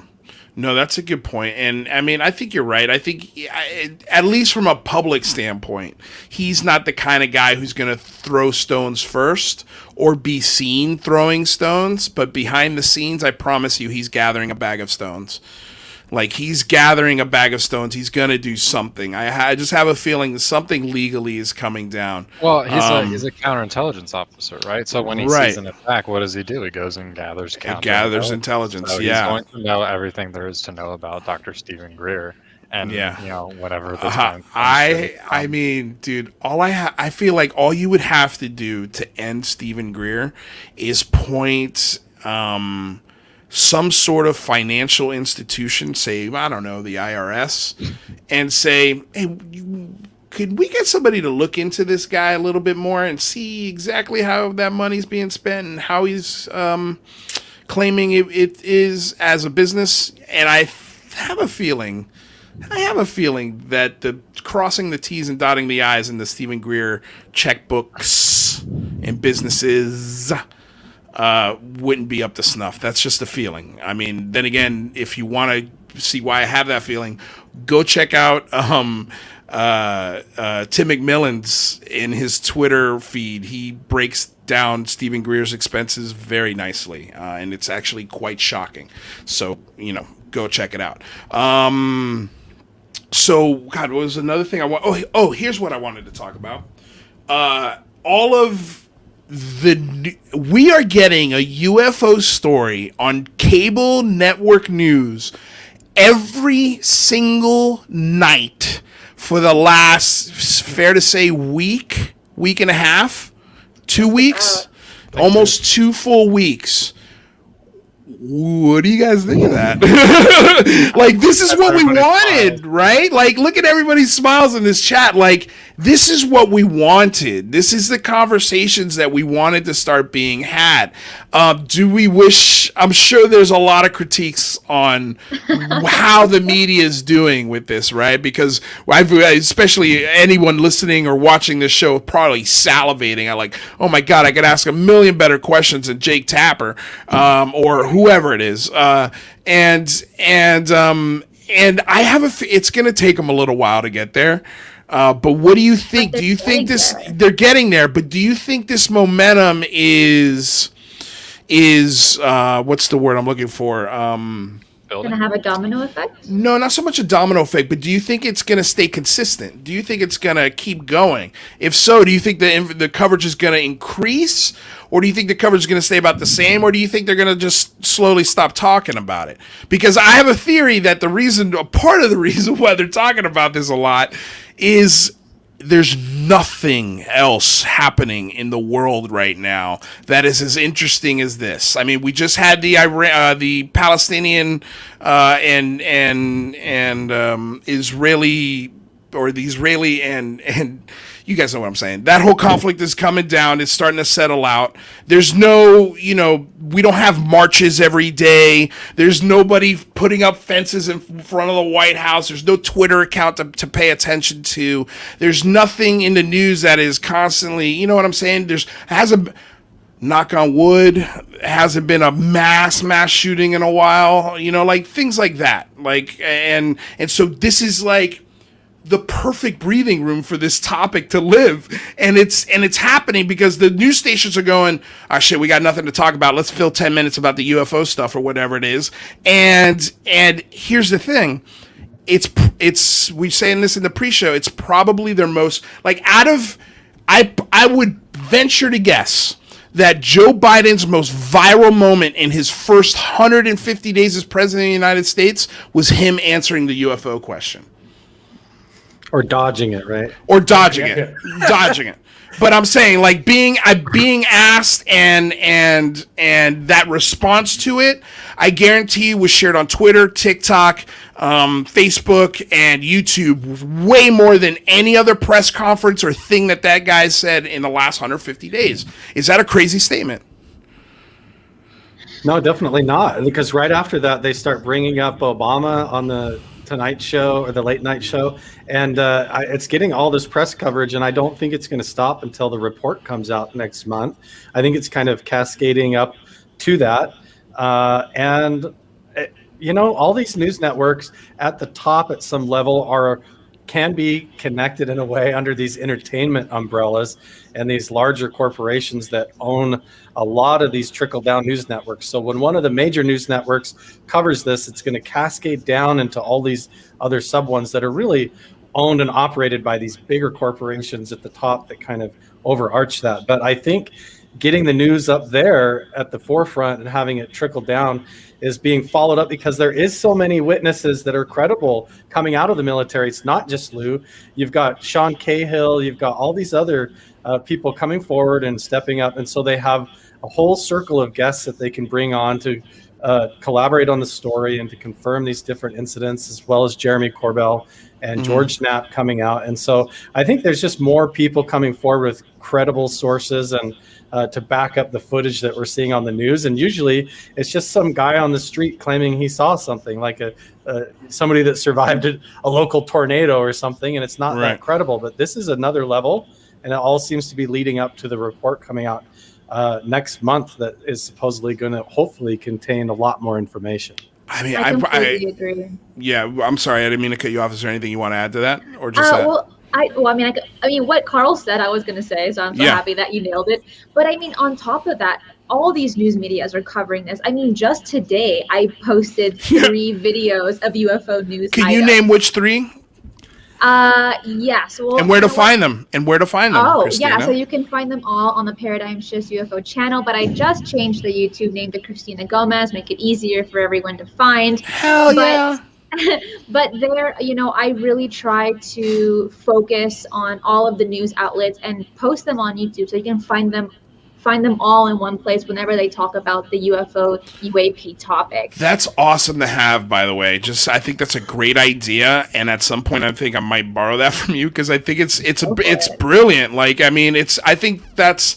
If there's more than one place so people can find stuff like that, that's a good thing because you've conglomerated all of the clips of the day and they're all in one place so everybody can find them. And I think that's really valuable. So that's why I wanted to highlight it and talk about it for a second. Thank you. And I was on the phone today talking to someone and I'm like, I can't even go out to do errands because the news is so hot. Right. I'll leave and I'll come back and I'm already too late. And I'm like, Cristina, that's why we're doing a show every day, dude. Like, that's why we're doing this show every day now, because it's coming. We could just do a show about Twitter fights all day if we wanted to. Like, there's so much news happening in this topic that there's so many things we could talk about. Alec, did you have a thought on what we were talking about here?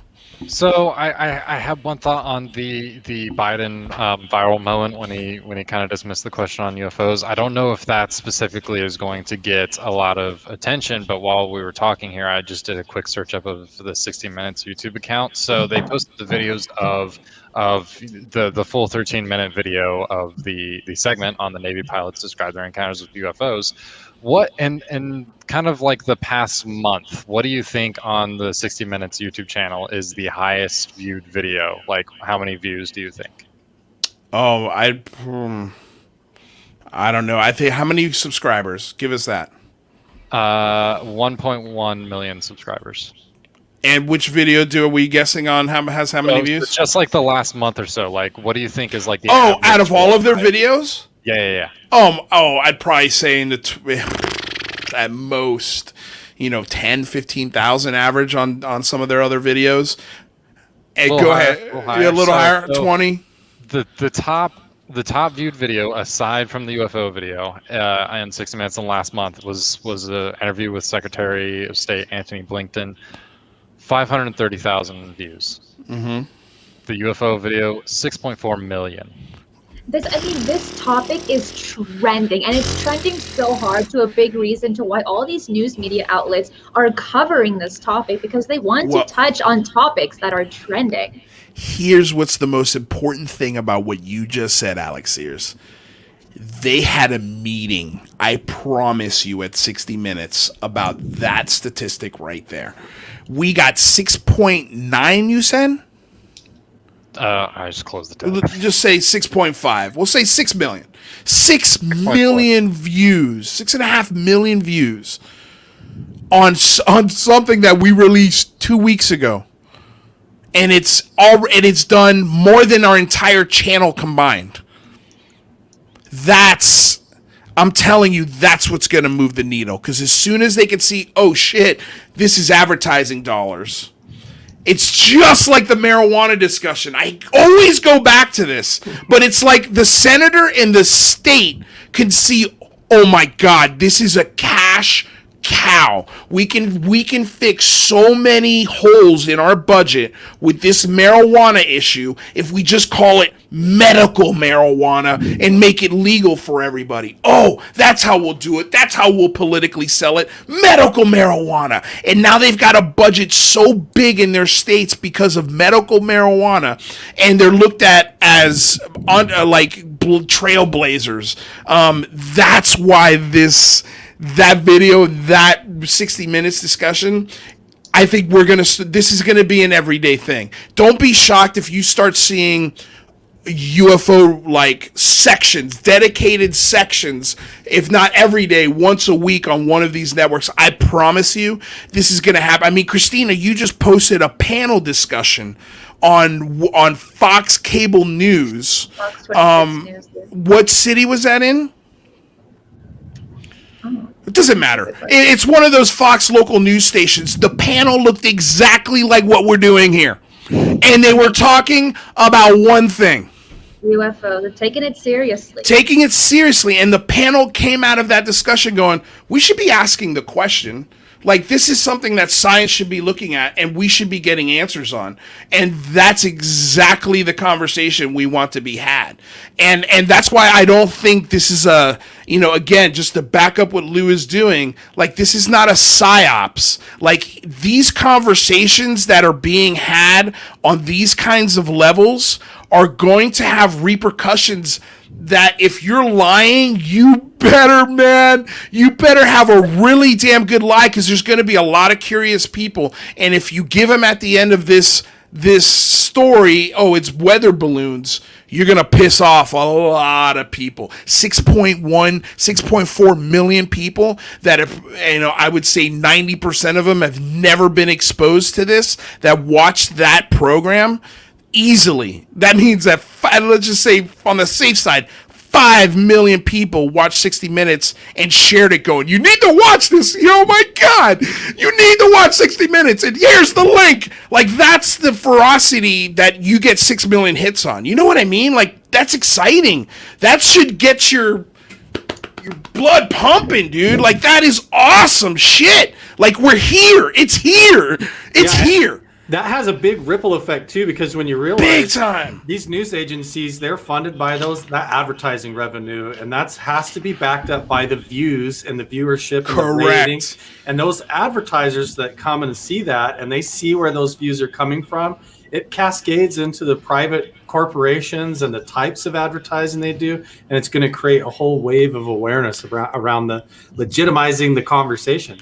Do not be shocked if you get a part 2 interview on 60 Minutes with extra footage that they did not put in this interview. Do not be shocked if that comes down the pipe. Because I'm telling you, whoever is the executive producer in 60 Minutes, when they read that they got 6 million hits on one video, I'd love to see what the other 2 videos in that segment got. I'd love to know what the Anderson Cooper video segment got, and the last video that they covered, whatever they covered. I mean, nowhere near what this got. George Knapp and Jeremy Corbell are smart enough in what they do that they're sitting on a few things just for this moment, just for it to ripen, so they can do a 60 Minutes drop and pull the pin on that grenade and throw it in the room. I will also say those watermarks don't look so stupid now, do they? No. They don't look so stupid now. 6.4 million people saw that watermark. They're not dumb. Real quick, Billy Pemberton, this donation's been sitting here, $20 donation. Greer is convincing. He got me for a while. I even downloaded his CE5 app, and it showed hundreds of CE5 fans in my little town. Now that's scary. He's lost me, but I'm sure there's still millions who are convinced by him. Let me tell you something, Billy.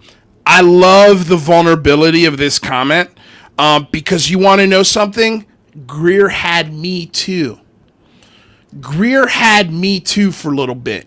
He's one of those rabbit holes that I went down, and for a little while, I was like, man, this guy's for real. Just because he's a charlatan, which is a fact, doesn't mean we can throw out, and I'm sure Cristina will back me up on this, we can't throw out the entire message. We can't throw out the baby with the bathwater, if that makes sense. Like, what he's doing is, bar none, theft. It is the same thing as somebody stealing from your grandmother because, he was trying to get her to invest something. Turns out it was scam, and now grandma's dead broke. It's the exact same thing. But there is something to the subconscious aspect of this that he's talking about that is valid. It's a valid thing that should be looked at. But I love one thing that Cristina said to me, and it really opened my mind on Stephen Greer and got me thinking about it in a completely different way. And that is that Stephen Greer, the CE5 definition is just a new term that has been slapped on meditation. And he's selling you meditation and labeling it CE5. And the reason why it rings true with so many people is because there's validity in meditation. Something does happen on either a physical, spiritual, subconscious, conscious level when you go into deep meditative states. And he knows that.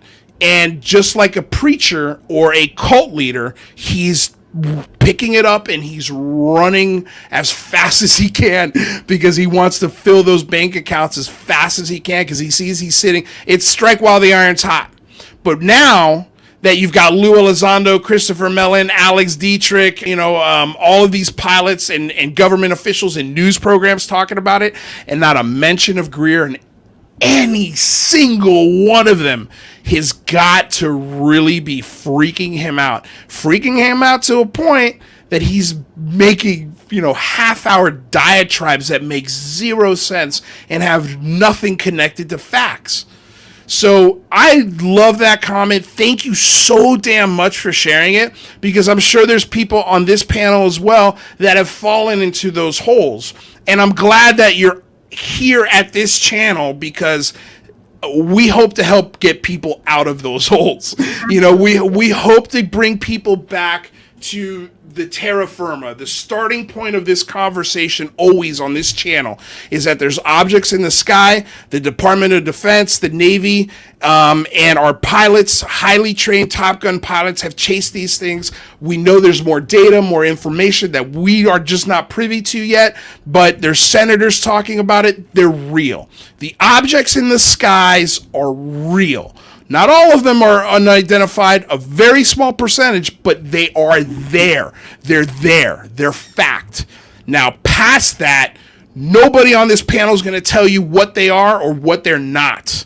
And that's what I was trying to get Jazz to understand tonight. And I think he had he was being the Mick West of UFOs, of pro-UFO. And he was putting words in people's mouths that they were not saying. And we have to. I love Jazz Shaw, but we have to call them out when they're not doing it right, or they're presenting it in a way that I know what's going on. No, you don't. You don't know what's going on. We don't know if Alex Dietrich and David Fravor made a mistake. We don't know that yet because there's not enough data. And that's what this show's about, getting as much possible data as we can before we come to a conclusion. And let me tell you, I don't see a conclusion on the horizon, not one. Does anybody else see any conclusions coming to us very soon? Not currently, but I wanted to give a little bit more context to CE5 before we jump off to another topic. Yeah, please. So this method, CE5, is actually a method from ancient Vedic meditation techniques, but it doesn't produce aliens to appear right in front of you. But it will have a deeper effect on the consciousness. And I wanted to ask Carl on his opinion on CE5. Yeah, I honestly, this is where it muddies the water for me, because the reverse remote viewing method that Greer purports to use in order to make contact or initiate contact with extraterrestrials, I've done similar, and I've practiced similar methods and ancient methods that could account for certain types of phenomenal encounters or types of experiences that you can have. But that doesn't mean that that's what we're talking about when we're talking about these unidentified objects and things flying in naval airspace and buzzing pilots. It could be a completely different, separate dimensional phenomenon, more similar to Skinwalker Ranch type occurrences and things like that. And I think it bears discussion, but when you mix truth in with lies and profiteering agendas and things like that, trying to take people out like this is it, this is all there is to it, is a totally different conversation coming in from a totally different angle that is not scientific. It's consciousness based and meditative based, and it's a totally different approach, and trying to blend it all to the two of those worlds together and package it all up like that explains the whole of it, and that's what we should be doing, I think is a huge overstep. Rather, or Alec, any guys have any thoughts on that? I mean, I think that there potentially is a scientific basis to meditation and consciousness and UAP and everything. We just haven't yet discovered it. We haven't measured it. Yeah. I mean, well, Cristina and I were having this conversation, and I think maybe even Carl, you might have been around when we were having this convo. Like, how would you measure it? Like, let's say it is a viable way to, I don't know, get in contact with something weird. If you're measuring it, and if, let's say, that intelligence is insanely intelligent, they would be able to recognize real quick, oh, these guys are measuring it. You know what I mean? Like, they'd be like, well, okay, we can't show up tonight because they got all these instruments, Or I don't know. Like it's a good point, but at the same time, I feel like there's got to be a way to scientifically do this. If anything, it's a little bit dangerous, like giving a lot of people that aren't really deeply trained or practiced in meditation to go out and try to make telepathic and psychic contact with extra dimensional beings. I think you're playing with something that isn't something you just go sit around a campfire and do. Right. Like, I mean, I think, God, dude, like, it would almost have to be like one of these, it would almost have to be like a not top secret, but like a secret study where it's, they would have to independently go and find the best meditators on the planet, which, how do you rate that? Like, how do you determine who's the best meditator in the world? Like, is it the Dalai Lama? Is it Cristina? Is it Carl? Like, who knows? Like, there's no way of measuring it. So it's just, I could see how it's almost like one of those slime, like that green slime from Nickelodeon. You just can't get a good grasp on it. It just slips through your fingers every time you squeeze. Rather, you have a thought? Well, it's almost like Stranger Things, right? Like, that's kind of the fictional universe where they train people from a young age to be great at this, and right. Which is based on a true story, by the way, the Montauk Project, where they actually did try to investigate other dimensions using human experimentation. Isn't that? Wow, I totally thought you were joking for the first real quick, $14.99 donation again from Billy Pemberton. Dude, you're killing it tonight with the donations. Thank you so damn much. He says, I'm glad to be here. So can aliens show up for CE5 events? And if UFOs are aliens and they have abducted people, then our national security has failed us. I mean, maybe. I don't know. That's a pretty loaded statement, but I'm glad you're here as well. Did anybody establish if aliens, or I guess maybe he's proposing, like, if they could show up to a CE5 event? And if so, are aliens, them abducting people, would that be a national security failure? I'd say it's not really a failure, because we're not trying to protect ourselves from aliens. We're trying to protect ourselves from other worlds or other governments. But there's no at least we don't know there's a budget to keep Americans safe from interdimensional beings. Yeah, it doesn't make me feel great that people are being abducted. No, that's for sure. It doesn't make me feel good at all. It's actually kind of scary. You guys have any thoughts? Anybody else have any thoughts on that question or comment? No? All right. So real quick, before we move on to the next topic, because the next one's going to be fun. We're not going to spend a whole bunch of time on it. We're going to start ending the show here. And real quick, let's just go around the room, reset the room. I want to remind everybody again, this Wednesday, we're doing our Skinwalker Revenge show review with UFO Jane. Cristina, you going to be there? I don't know yet. Okay, but cool. I'm excited. Well, I saw you get excited. I was like, oh, cool, Cristina's gonna be there. So we got that coming up on Wednesday at 4:00 Pacific Standard Time, and again, Lue Elizondo is gonna be here Friday, 4:00 Pacific Standard Time. We're gonna have an awesome interview and discussion with him, and then we're gonna have an after panel and discuss how terrible we did. So tune in for that. Should be fun. Real quick, let's start with our co-host, who is Rather B Squidding today. Rather, tell the folks who you are, what you do, and we'll go around the room, and then I'll throw in the next topic, which I think will be a lot of fun. I hope everybody's seen it anyway. Yeah, if not, I'll pull it up. I'm Rather B Squidding. I enjoy engaging in conversations like these. I have a YouTube channel where I try to take physics ideas and tie them into potential explanations for what we're seeing here. So look me up at Rather B Squidding. Cool. Carl Vibe? Yeah, you can follow me right here on Carl Vibe on Twitter, on Instagram, on my YouTube channel. In the next couple of weeks, I got some great people coming on the show.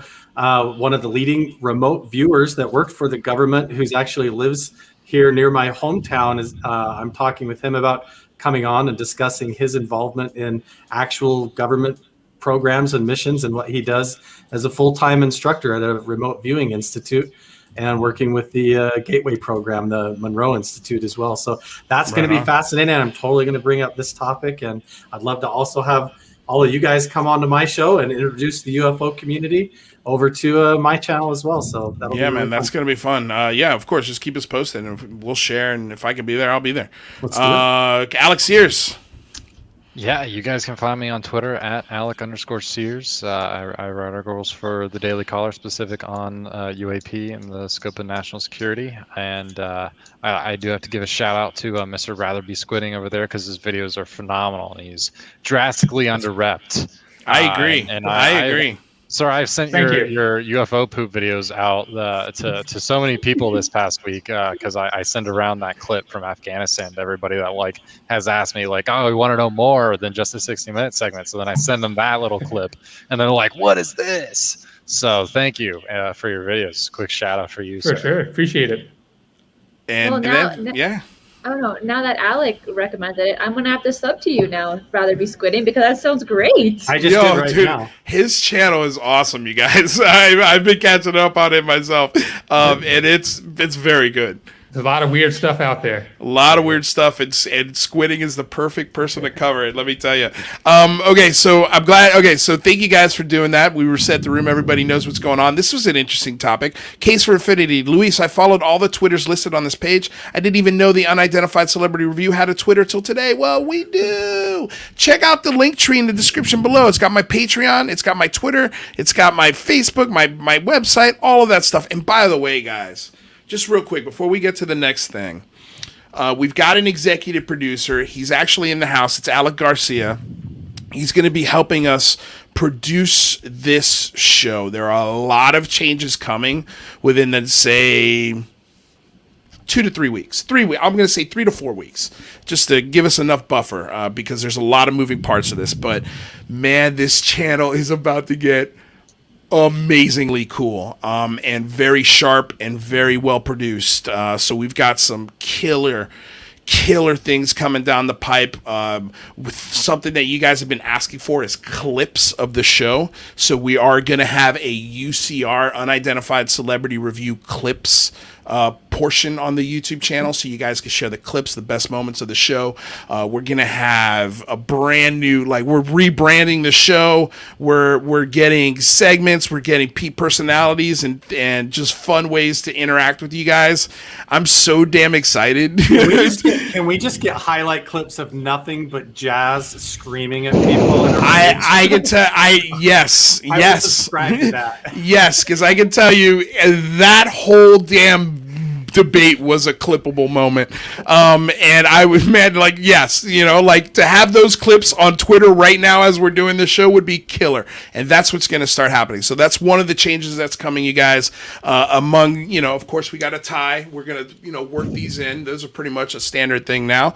And yeah, so subscribe, share the channel, ring the bell, so that way you don't miss any of these exciting changes that are coming. Oh, I cannot wait for you guys to see some of this stuff. It's seriously, I've been working overtime on it. So if I've been a little lackadaisical in our chats or in our communities, I apologize, but I'm working so damn much to make this show the best possible thing it could be, and I think you guys are going to really dig it, and I think it's going to be something that you go, damn, I got to share the hell out of this with everybody I could possibly know. So with all of that out of the way, did you guys see the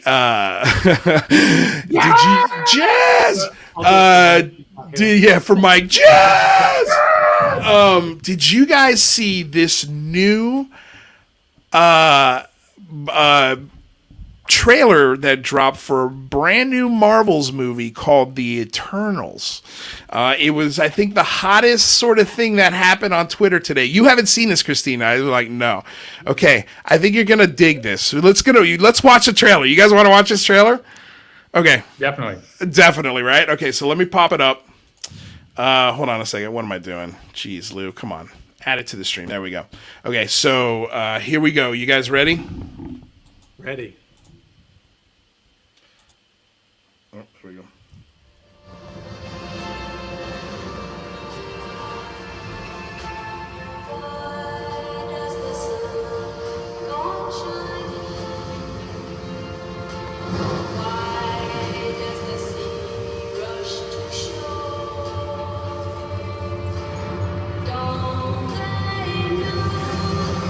Okay. Oh, shoot. Okay. So, who's interested? Who's interested? Christina, do you see what's happening here? I don't feel like you got excited at all. You're eating ice cream, aren't you? What are you eating now? Bananas with Oh, busted. And Busted. Carl, I'm pretty sure this is also based on a true story. Yes. This film, The Eternals, Really? is based on a true Can I story. just say, I literally just talked to a friend of mine that came forward and admitted to me that they had an abduction event with a triangular craft that silently came out of the ocean just like this. So this is really interesting. Now, could you imagine if we had cockpit footage of something like this? Wow. You know, like, holy cow. But I just find it Like a interesting. seagull. It's a seagull. Yeah. There you go. I knew you were gonna. It's I knew you were gonna. coming in. Yeah. The horizontal trajectory. I did a horizontal trajectory. No. It's a meteor. It's a meteor, you guys. Obviously, of course. No, actually, it's CGI. That's actually what it is. Okay, so, but I just found it interesting. You know, you start off with this primitive sort of, race or people, and then all of a sudden, this thing shows up, right? So, I think already it feels like a cool concept, and I have a feeling this movie's going to explore a lot of the topics that maybe we dig. So I'm going to let it keep playing, and let's see what else we see. Look at that thing! It's beautiful, isn't it?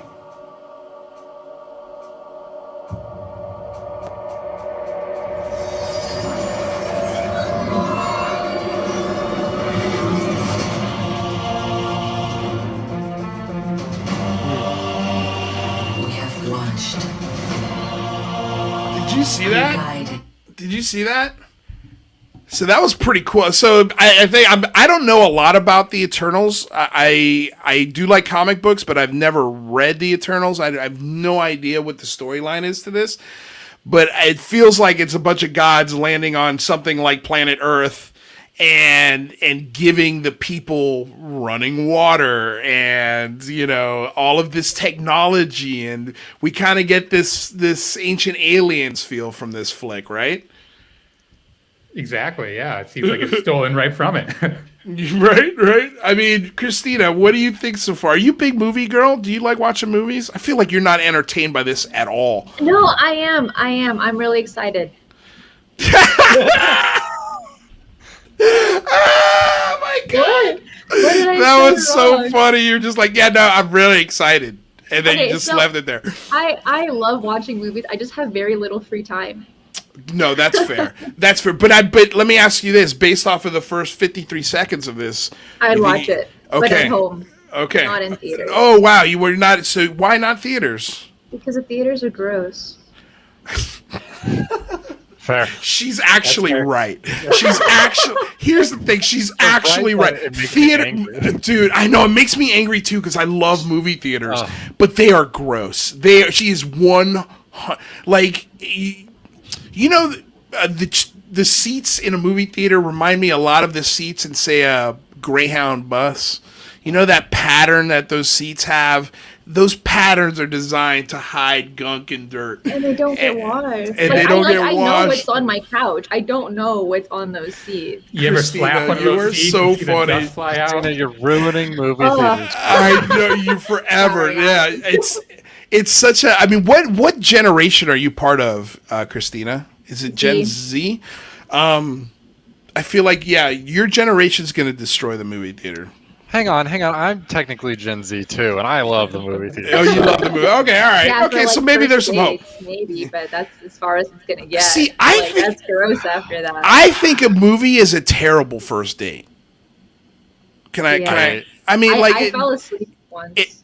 You was see, like, that's this why you don't take a girl to a movie on a first date, or a boy, like, because it's 2 hours where you don't get to talk or look at each other. Which is great if you're introvert. Yeah, but God, I mean, you know, you're trying to not a good impress first date. somebody. Yeah, it's not a Right. good for. That's a date you do when you're comfortable with each other. I feel like, you know, when you got to know each other, that's like 4th, 5th, 6th date kind of territory for me. Just don't go on dates. It's a lot better that way. Christina, Chris, don't go on dates. Yeah, no. Some- Have cats. Can I just say, off topic for 1 second? I've never understood the whole like taking a date to a movie theater thing. Like I'm such a huge cinephile. Like if I sit down, if I pay money to go watch a movie, I'm gonna sit there and I'm gonna watch the movie. I don't know what kind of crazy like sex brain teenagers are going out there and like making out in the back of the movie theater. That is disgusting. A teenager, I understand, because that's one of the few places you can go and make out. Like it's dark, you know, like I get a teenager, but if you're a grown adult and you've graduated college and the first date you take a girl on is the movies, man, bad move. Don't do it. Anyway, let's move on because we're getting off topic here. Let's see what else. It's so funny because Christina's right. They're gross. We have helped them progress and seen them accomplish wonders. Throughout the years, we have never interfered until now.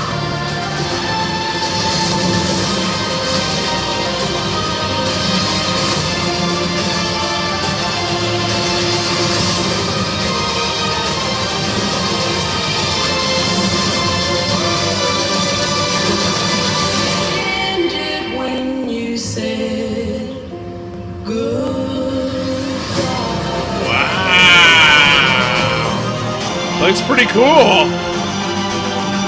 Wait, there's always an end. There's always something. Thank you for this. Oh, you're welcome. So now that Captain Rogers and Iron Man are both gone, who do you think's gonna lead the Avengers? I could lead them.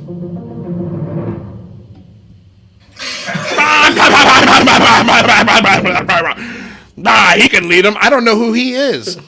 I guess that's what's funny about it, right? So what do you guys think? I mean, Marvel's making I think, man, the timing is pretty interesting. That's what's this timing issue seems to keep coming back over and over and over and over again. Like, the biggest studio on the planet is making a film about gods that interject with, we'll say, humans and give them gifts and technology and running water, but they've never interfered with the human race until now, and God knows why. But this idea that these gods are giving inspiration, I mean, that's kind of cool. It is. Very cool. I'm looking right now at what companies does Disney own, and they own ABC, ESPN, Touchstone, Marvel, Lucasfilms, A&E, the History Channel, Lifetime.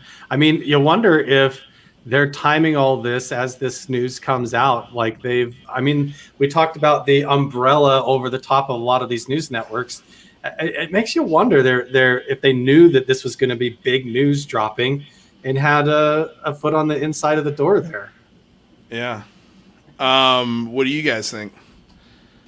Oh, yeah, very insightful. Yeah, the timing is interesting. So they probably had to start this movie several years ago, so they wouldn't have had the public knowledge that the UAP task force is releasing. But yeah, it does. Right. There seems to be a lot of stuff lining up in these next couple months. Yeah, well, Cristina says you don't know that. True. She is right. We don't know that for a fact. What were you gonna say, Alec? Well, it's kind of hard to tell the timing of when everything gets made because of COVID. It threw a wrench into everything. So they could have sat on footage for however long, and then but I do think that they are capitalizing on current trends. And when you hear of Black Triangles in the news and for money, and as like this is vaguely familiar, and we can kind of tie that into like, oh, here's like a funny kind of Marvel wink explanation for why there's like black triangles. It's because it's the Eternal ship. But in my very, very cursory, like quick Google searching, the black triangle is not prevalent in the Eternals comics. It's a new thing. So I don't know. I've been very. Oh, go ahead, Cristina. Sorry. Thank you. I said it always comes down to ratings, views, and money. It's just the base. Yeah. Well, it's also you could also, and just FYI, things can be added in the post very quickly. And that triangle, as cool as it didn't look finished from a CGI standpoint. It looked like, yeah, go for it. There was back in 2020.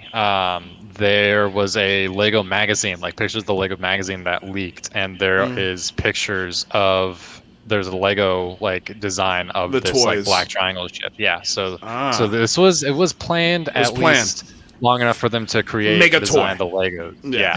So that means it was there from the first storyboards, probably. Because that's what they. Yeah. I'll throw this out there too. There's been rumors that kind of this whole Marvel storyline and stuff has really been done like top down. There's no like traditional showrunners for each of these individual shows. So there does seem to be some wide coordination between all these Marvel properties, that it is curious how there's almost every single topic in the UFO community is covered by the MCU universe. Real quick, I was going to say alien scientists in the house saying cha-ching. Thanks for being here, bud. What were you saying, Alec? I was just gonna say, does that translate to some folks at Marvel being huge UFOologists, or like the Russo brothers are just like crazy into like the UFO subjects, or they're reading like the forums or stuff? If the Russo brothers are watching tonight, just let us know. Yeah, just let us know. We can throw in some possible storylines. Gosh, what was I gonna say? You guys have to keep in mind also that Marvel, ESPN, ABC, and all of the conglomerates that are under that umbrella are an umbrella that is under a garage. In other words, it is a small slice of a much bigger corporate conglomerate, like, say, Amazon, or even scarier in some cases, a Chinese conglomerate or a Russian conglomerate, where they own big chunks of these entertainment entities, and it is literally a slice of their profits when it comes to the entity. Like, the biggest movie of all time really is not a moneymaker for the entity that it's attached to. I mean, they talked about they highlighted this in that show Entourage, where there is just the guy who owns the studio, okay, is like the sports owner who owns the football team. The football team is a plaything. It is something that they use just to entertain themselves.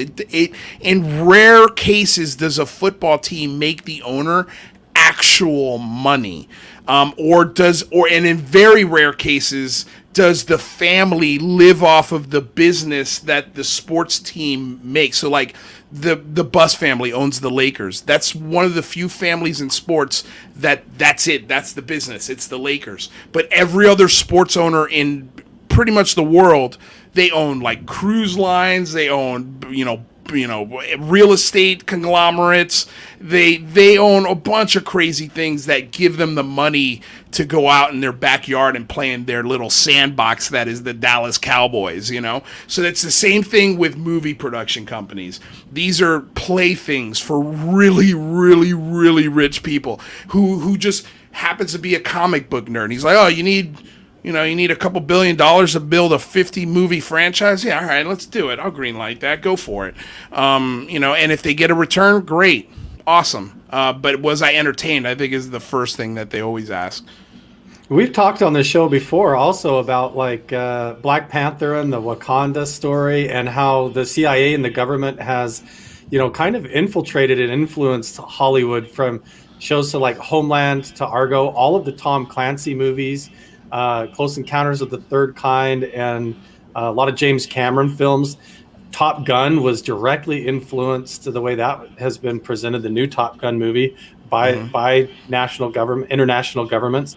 So you have to wonder, we just assume that these are just entertainment companies, but they're also propaganda machines. They are. And they're all, and disclosure machines for they are. release the truth. Yeah. Just to touch on that Top Gun thing you said, there was on the original jacket that Tom Cruise wears in the first Top Gun, there is a Tibetan flag on there. And the new production company that's making Top Gun Part 2 has a Chinese connection, a big Chinese investor. And they made him take that patch off the jacket. Or they didn't make him take it off, but they redesigned it. It's no longer a Tibetan flag on that jacket. And that is directly because of the propaganda influence that those Chinese investors have on an American film.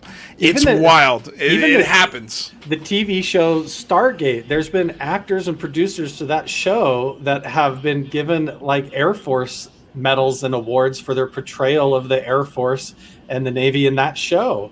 And it's a TV show about interdimensional contact with other worlds through stargates and portals. It's interesting. Very cool TV show. It's my favorite TV show. Yeah? Oh, man. When they have Air Force personnel appear on that show, a lot of them were real active Air Force personnel. Richard Dean Anderson was given a honorary title, I believe Colonel. I believe he was given the honorary title of Colonel of the Air Force. I now have to watch this show. I've seen the movie. It just shows that involvement. And then there's 2 spin-off shows.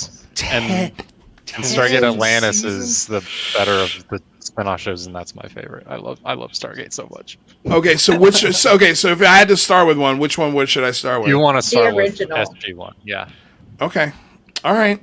Damn, good. you guys convinced me. No, I mean, yeah, this is the first time I've heard of that. It's, oh man, you got to watch this. I also got to go guys on Reddit where like you can skip like an episode here and there, like Okay. All right. Well, no, somebody had mentioned in our show the other day the Mars movie, with Don Cheadle, the Mission to Mars. Mission to Mars. I haven't gotten around to watching it, but that's one I got to check out. All right, you guys. So we're at the end of this show today. We're at the end of today's show. Thank you guys so much for being here. I'm going to open this up to the last 25 minutes to some calls. If you guys want to stick around, you're more than welcome to. If you got to go, I totally understand. Completely up to you. I'm going to, real quick, as you guys decide that, I'm going to put the StreamYard link in the chat.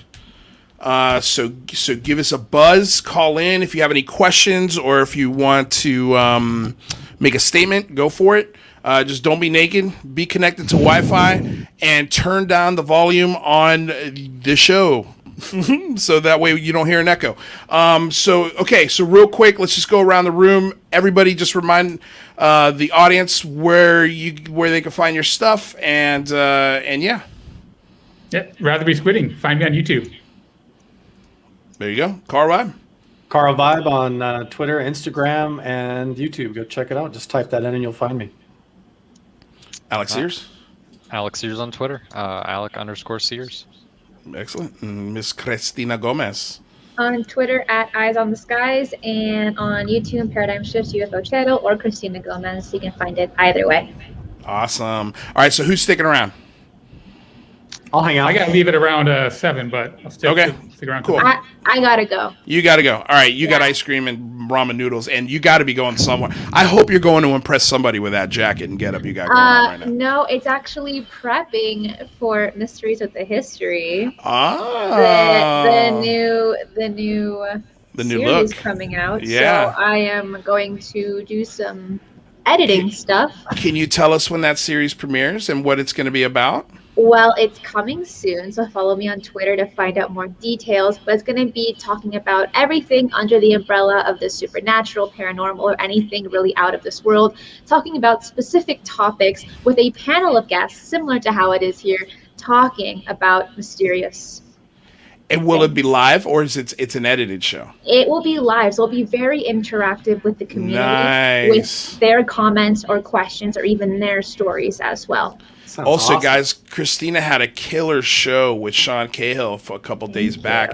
And, man, there was a lot of great questions from people in the chat. It was nonstop the whole hour. You were just taking questions. I don't even know if you got any of your questions in. It was hard. Like, everyone wanted to talk to Sean, and I felt really bad that I could only answer so many.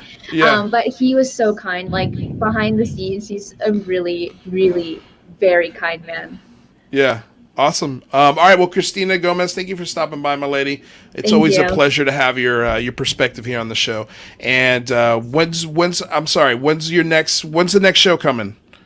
Always on Fridays. Always on Fridays. Okay. Good to know. Time? 5 o'clock EST most of the time. Most of the time. Awesome. Well, PST. 5 p.m. PST, 8 p.m. East Coast time. All right. Cristina Gomez, again, thank you, my lady. We'll see you soon. Thank you. Bye, guys. Bye. Quick reminder to everyone who's still on the show. We've got Wednesday to first of all Tuesday, we're normally on Mike's Singularity Lab. There's no show tomorrow. Unless things go really crazy, maybe we'll do a live stream here, but there's no Singularity Lab. Mike's at the beach. That's why he's not here tonight. He's probably having a beer. Some well-deserved rest. The guy's been working his tail off and helping me so much with this show. So he's got some summer trips planned in the month of July. So he'll be in and out, and we're going to be having Rather come in and fill in as co-host until we get back to our regular scheduled program. So no show tomorrow on the Singularity Lab. Wednesday, we've got UFO Jane and friends. I'm sure we'll have some more friends stop by for the Skinwalker Episode 4 review. If you haven't seen our Episode 3 review, I was pretty harsh on it. I think I still stand by my score.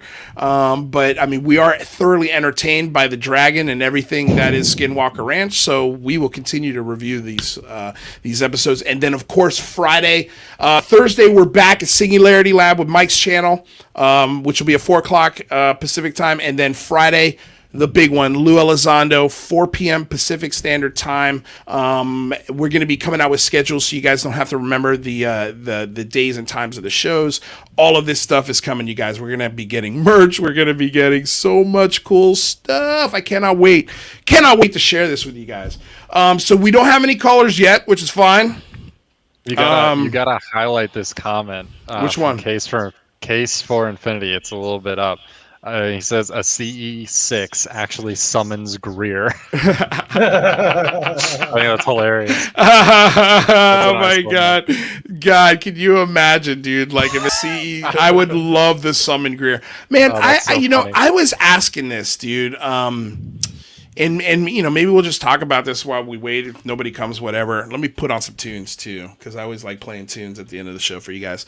My question was going to be, what do you because Greer started in a good spot. Like I feel like just like a lot of people intentions when they first start in this topic are always, I think, good ones, but then something happens. I can't really put my finger on it, but do you think, what do you think happened to Greer? What was the moment? Where do you guys think, was it a film? When did the lights go on for Stephen Greer and he goes, oh, I see what's happening here. The guy was, to be clear, it's also kind of tough to be like, oh, well, this guy was doing it for the money. He was a doctor. He's an actual an emergency room doctor. Which I'm sure wasn't the greatest pay in the world, but you're still a doctor. You're still making decent money. You're a doctor. You're doing pretty well for yourself. You're doing pretty well, especially in the area that he was a doctor in, which is, if I'm not mistaken, was Maryland, right? Or in that Virginia area. He loves Virginia, so I'm going to go ahead somewhere on the East Coast. But yeah, you're an ER doctor. It's a well-paying job for you to just leave, just cold stone leave, and start doing UFO topic stuff. Well, I think that Greer probably totally believes what he's saying. I think that he totally buys into it himself. And imagine if you were convinced of that, you thought you absolutely knew this, you tried to tell the public this amazing truth, and they didn't listen to you, I could see kind of getting a little bit potentially jaded after that and thinking, well, I tried to tell them the truth. I'm just going to take my knowledge and try to make my own life better, Yeah. Well, look who we got in the stream. What's going on there, Jeremy? Hey, what's up? How you doing, buddy? I just turned on. I saw you guys were live, and I was in the live chat just joking around with you. I saw it. No, that was fun. What are you doing here? What you have any thoughts on what we were talking about today? On Stephen Greer, interesting stuff. I don't know the exact moment. I know that he got into it like in the late '90s. Yeah. But I don't know exactly what it was that he watched or that like turned him. If I'd love to ask him that question. I've never seen an interview where he's explained that. Well, let me. You said early '90s, and I remember when he came out and he was talking about the people he was debriefing, like Clinton and all of these things he was saying. I was like, wow, for the first time, like I I bought it. I was like, this guy seems legit. And I think even at the time, Stan Friedman was sort of with him, and Linda Moulton Howe, and all of the, the big guns of ufology were sort of in this guy's corner because he was doing something completely different, and that was congressional hearings. That was his focus. That's what he wanted more than anything. And then something happened. He just got off that train and hopped on another one. And I'm curious. I wonder if anybody's ever laid out a timeline of Greer and his career, because I bet we could probably pinpoint the moment. Okay, yep, there it is, right there. But yeah, it's funny you say that, dude.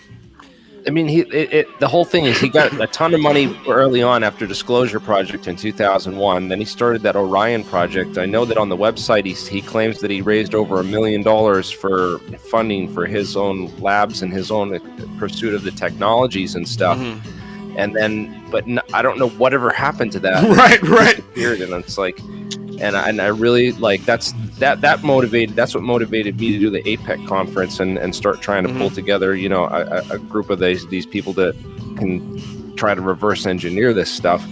But man, Greer's been an inspiration to. We wouldn't be here today if it weren't for the Disclosure Project and what we put together. And what do you think's going to happen in the next month? Do you think this is going to be a big nothing burger? I think we're going to get a delay in the report with a preliminary report, and it's not going to be sexy. I don't think there's going to be any of the data that everybody's dying for. I think there might be something along the lines of what we maybe been getting for the last month, little sprinkles of new pictures, new video, but just not enough data to sort of 100% definitively tell that these things are genuine, accurate, or what we're looking at is 100% unknown. I think it's going to be ambiguous. It's going to be ambiguous, and it's going to be an uphill battle for people like us before the report comes out and after the report comes out. This is a marathon, not a race. We've got a long way to go. But the conversations being had on Fox, CNN, ABC, 60 Minutes every day now. Not just one thing every once a month or once every 3 months. The conversation's been had every day on all of these networks. I wonder The View. They were talking about it on the freaking View, dude. It's all about disclosure and aliens, though. They're not really. I don't see much talk about the technologies and that side of it, and that's a huge part of disclosure is merging our technology with whatever that is out there. Well, we have to let the masses ask their questions. I worry that they're just trying to burn this out in the news cycle as fast as they can and get everyone bored of it, so that that they can basically bury the subject. How are they going to bore people with this? It's like Tucker Carlson said, it's impossible. It's like the biggest story ever of all time. It's like the ratings too. I don't know why they would necessarily want to bury it. We talked about this. Yeah, media would want to bury just period, regardless. It's crazy times to be alive. Dude, we just established the 60 Minutes video on their website had 6.4 million hits. And all of the other videos combined on the 60 Minutes YouTube page don't have the amount of hits that one segment had. So I'm telling you, Jeremy, they're gonna follow the money on this, dude. They have to. They're the biggest story of all time. It's the biggest story of all time. But not only that, they could go, oh, hey, by the way, Purell, did you see our latest video had 6.4 million downloads? Yeah, that's just one outlet. You may want to renew your contract with us, and they're going to put out more shit so that, they can have the same, if not higher numbers come next quarter when they get more advertisers. Like, this is going to be a snowball effect, dude, that I don't think, barring a World War III, that's why I was praying to God this Israeli conflict would just chill, because I didn't want that greedily. I know human suffering, which should probably be the priority, but I didn't want that to escalate and take away from everything that was going on with this story. You know what I mean? And thank God it's quelled down. It's calming down. So now we're getting this story every day on the nightly news, and it's cool, man. Like it's cool to see.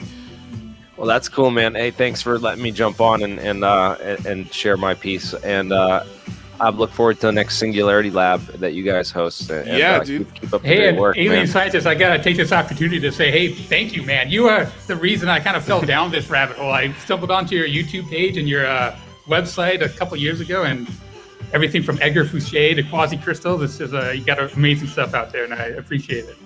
Yeah, Mick West doesn't bother with me too much, man. This guy. Well, there's a couple. There's a few, but there's a couple guys that don't mess with you too much. But why talk about them? You know, like, dude, I everybody here really likes you, Jeremy. So, you know, dude, the door's always open for you. Anytime you want to, you know, join these conversations. And I know in the future, like, we're really sort of like, I haven't reached out to anybody.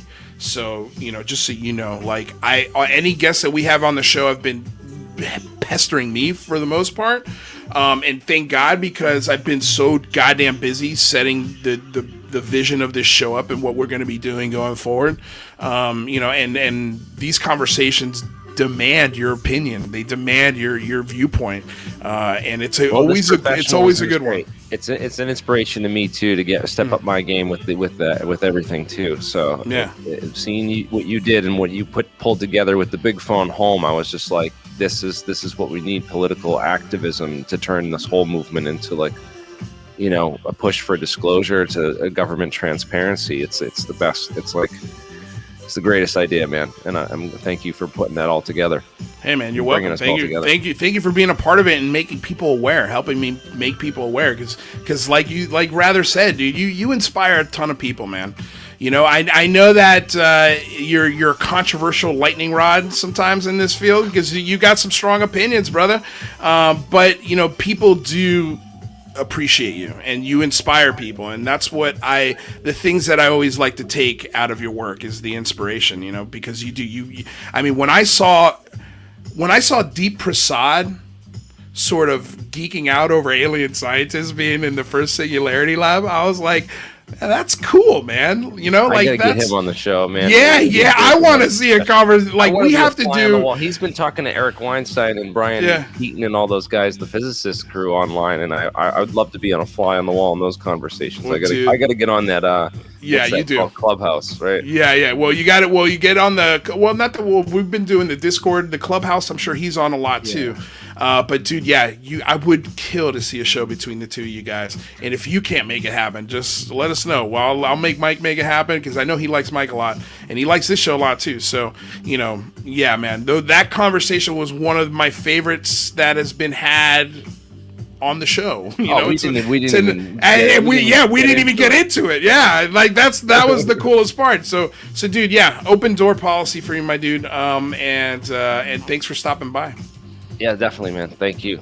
Yeah. All right, brother. Hey, later, guys. Later, peace. Carl and Alec. And all right, dude. Alien scientists in the house. I love it. All right, guys. So let's go. We'll start with you, Carl. Any closing thoughts on the day's news, on things we talked about? Anything you want people to know? Man, I just think keep it coming. I think everybody's kind of sparking off their own channels, trying to come up with their own approach and angle, so that to start casting a wider net at this topic. I don't think it's just as simple as looking at it from one angle and saying, oh, these are from another planet on another solar system or something. Like, maybe we should have that conversation. Maybe these are unidentified things from another country or a breakaway civilization. Somebody should be having that conversation, and they are finally. Maybe it has to do with meditation and transcendental reality and other dimensions of reality, or even psychedelics, or maybe it's an advanced AI running the holographic simulation of the universe. I think everybody's trying to approach this at different angles, and the point is to get people talking, get people thinking, and to bring it to the forefront without the ridicule, and with legitimate guests and people, and that's what we're trying to do. I think it's great. And he sticks the landing. Nice work, Carl. Every time, dude. Well, dude, we appreciate you coming by the show. Again, where can people find Carl Vibe? Right at Carl Vibe. Just type it into YouTube or Instagram, Twitter. Check it out. I'd love it if you guys subscribe and rung the bell. I've got some really cool stuff coming up, and I look forward to seeing everybody there. All right, right on, Carl. We'll see you soon, buddy. Thanks, man. Peace. Mr. Alex Sears. Yeah. What do you got, thanks. man? Any closing thoughts? Carl's the best. I need to dig into more of his stuff. He sends some really high level stuff. I like. He's really into knowing what the CIA, the FBI is up to these days. You know what I like about Carl Vibe? He is controlled woo woo. You know what I mean? He is controlled woo woo. It doesn't go. Anytime he goes into woo woo, it is always backed by some very rational, simple discussion and thought, and that's why I like Carl Vibe, because he can take us to the woo woo and also backs it up with experiences and his knowledge about this world, and it's always comes off in a very insightful, just great way, and it always gets us thinking in fun ways, which is cool. So definitely gotta give some love to him. Real quick before you go though, Sears, we got Mark from Australia joining us from a truck of some kind. That's a bright shirt, my friend. Thank you for being here. Yeah, no worries, Lou. Thank you for having me. So what do you got, Mark from Australia? Well, we've got a few things going on. We've had Jeremy Bell come on the 7 Network Sunrise program, morning breakfast program, a few weeks ago talking about UFOs. And coming up, I believe Sunday, Ross Coulthard, investigative reporter here in Australia, is doing similar to what but it'll be the Australian version. I can't wait. Well, please do me a favor, Mark from Australia. Send me the links when those things get posted, because I want to check those out. Yeah. What are you most excited? What are you most excited about? I guess I'll ask you.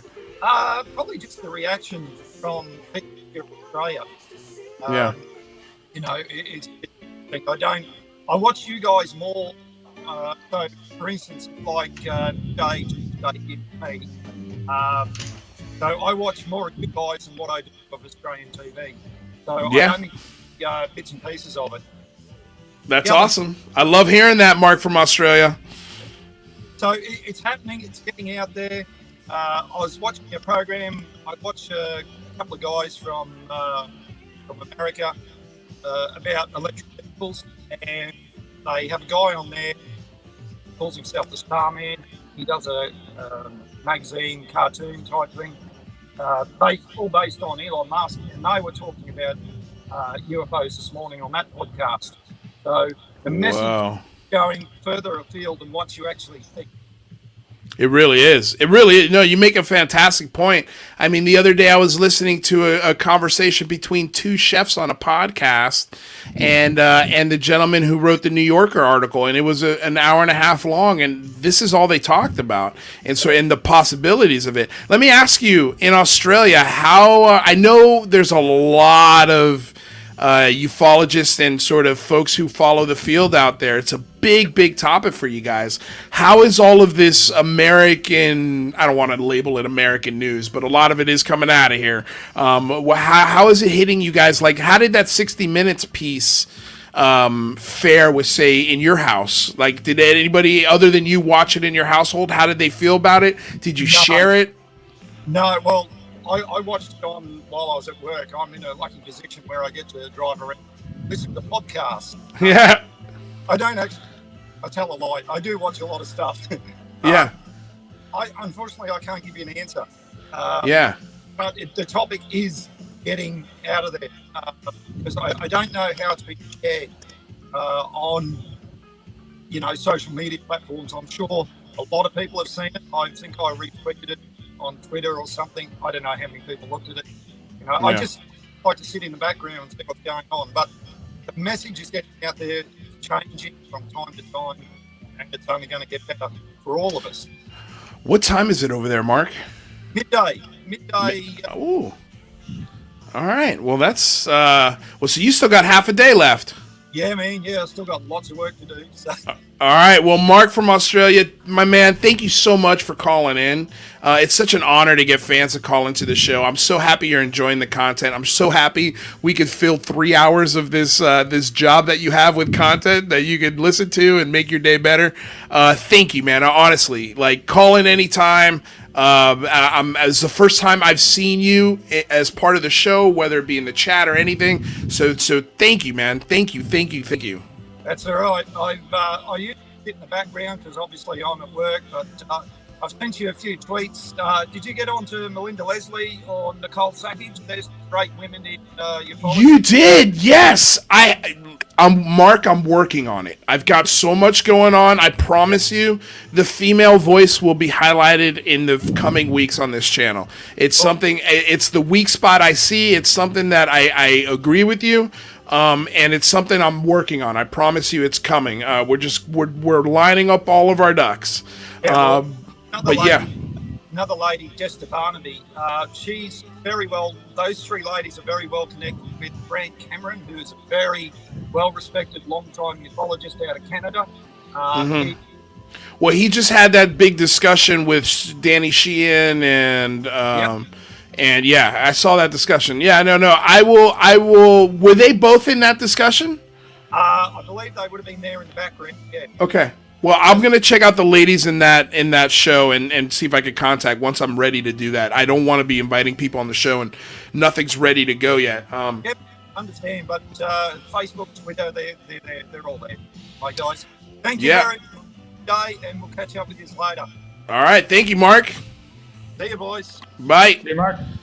Look at that, man. We're getting calls from Australia, dudes. Nice. Worldwide. We're officially worldwide. Official. All right, so Sears. Yeah. What do you got? Yeah. What do you got, my man?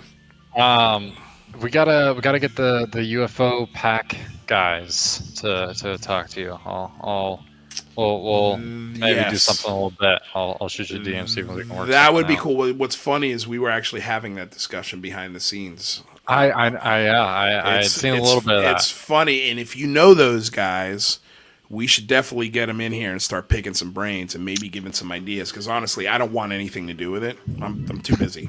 But Alex Garcia's like, we should do this, and I think if we did it, it would be way better than what these guys are planning. I'm like, I don't know if that's true, but if we know them, maybe we could join forces. You know, one of the guys, my current boss is his old boss, so we'll mix up there.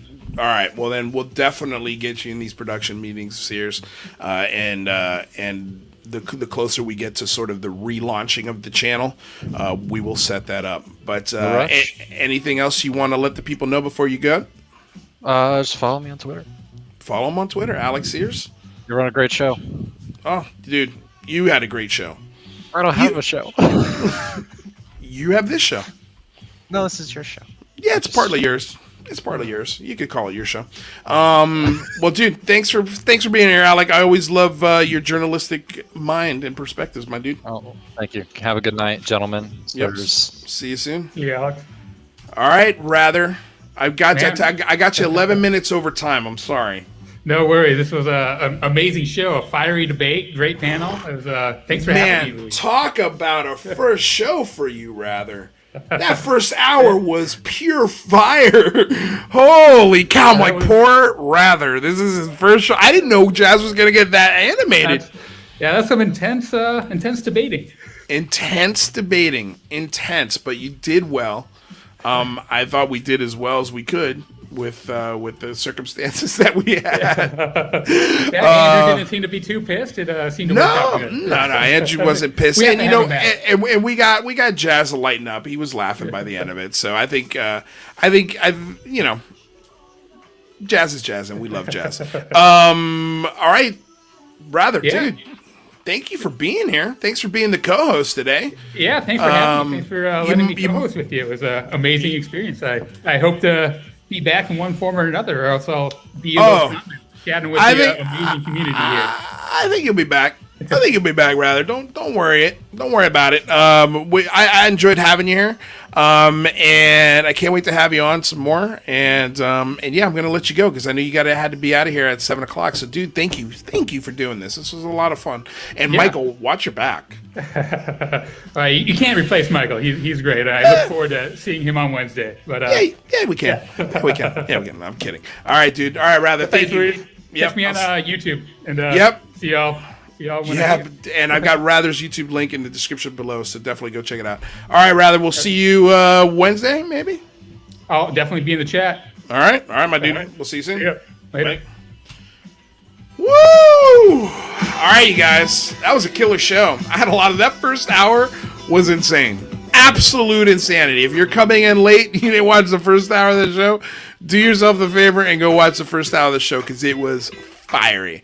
All right, you guys. Let's see here. Before we go, of course, I want to say thank you to the sponsor, BlueMarlinChronicles.com, purveyors of the world's finest fishing tackle since 1995. Want to say thank you to DOS Tapes. They provide all of the tunes you hear on the show. Of course, I want to remind you to like, subscribe, share the channel, ring the bell.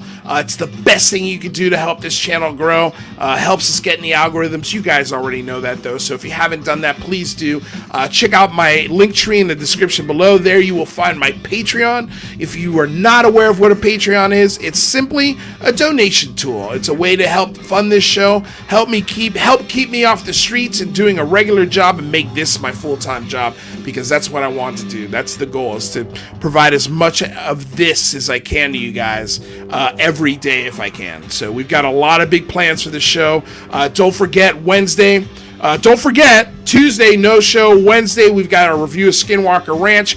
Thursday, we're back at the Singularity Lab with Mike. And then on Friday, our big interview, our coup de grace with Mr. Lue Elizondo, former head of the ATIP program. Man, we've got some killer questions for him. And hopefully he provides us some really fun answers. So yeah, with all of that said, you guys, thank you so much for coming aboard, getting weird with me here on another episode of the Unidentified Celebrity Review, your home for credible news, reviews, and commentary on everything UAPs and UFOs. My name's Luis Jimenez. Until next time, you guys, stay safe out there. Peace. I'll be playing the music. Man, damn it, I probably should have said that before. I had such a killer out. Damn it, that was perfect, and now I'm ruining it. But I'm going to keep playing some music. If you guys have any questions or anything, let me know, and I'll be answering them in the chats. We'll probably let another song or two play. Until Wednesday, you guys. Love you guys so much. Thank you again. Everybody who called, everyone who supports the show, I love all of you. Thank you.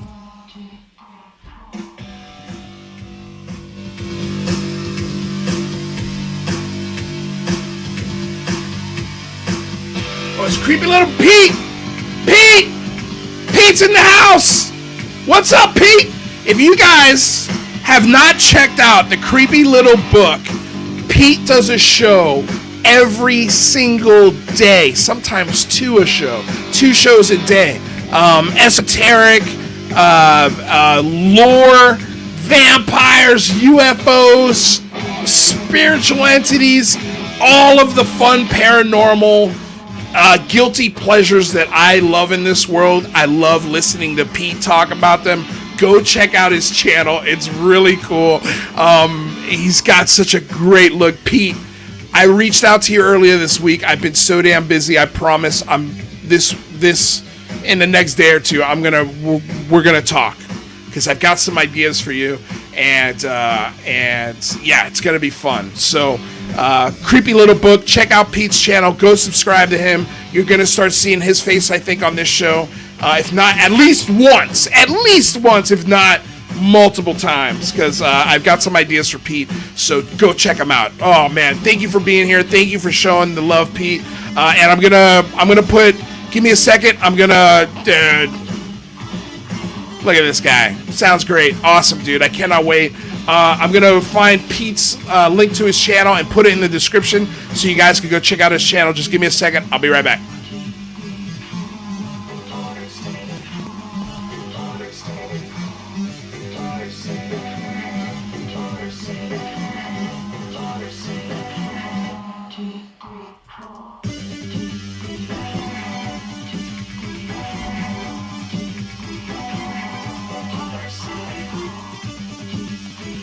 There you go, guys. Link for Pete's channel, creepy little book. Go check out this channel. Go subscribe. I'm telling you, it's awesome. When he's doing two shows, one he'll do at like 11 o'clock at night, and the other one I think he does two shows on Saturday. I don't know the schedule, Pete. Maybe you could share the schedule with us. But he does like another show at 2 a.m. It's awesome. So go check his stuff out. I'll still be here playing a couple more songs, you guys. Thank you again so much for joining us. Love all of your support and dedication to the show. And yeah, go check out Pete's channel later, y'all.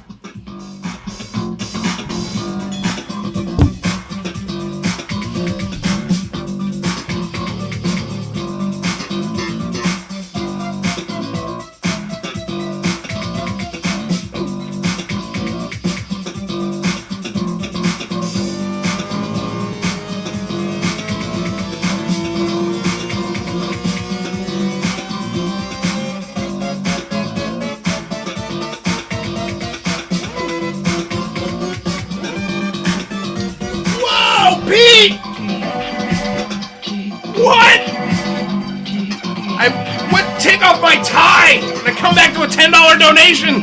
Love your work, man. You're at the top of your game and cutting edge of the UFO question. Pete, just wait. Just wait till you see what this show is going to be in 5 weeks. Whew. You think it's good now? Whoo, boy! You have no idea. This show's about to get infinitely better. Thank you so much, Pete, for the donation, man. That is truly, truly kind of you. Thank you, dude. Thank you. Yeah, wait till you see what... Oh, man, we got so many things planned, you guys. Ah, get excited. Get excited, people. Carl Vibes link should be in the description below. I'll find it right now if it's not. Hold on 1 second, y'all.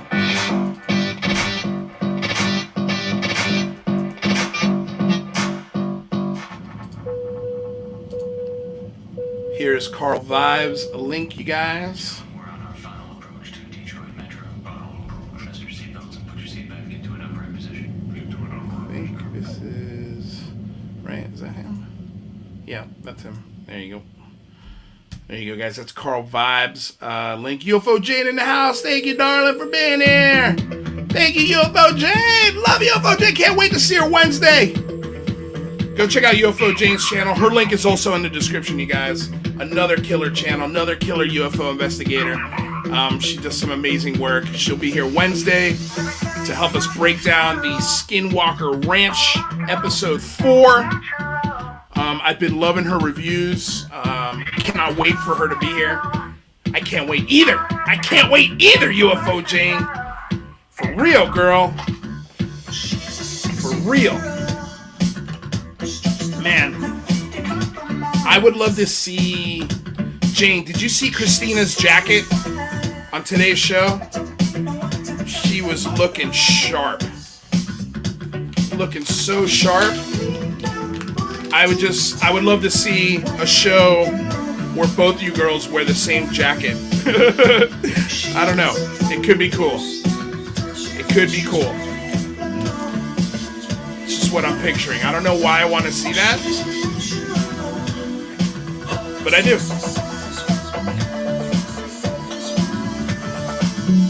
Yeah, just go back and check out her jacket.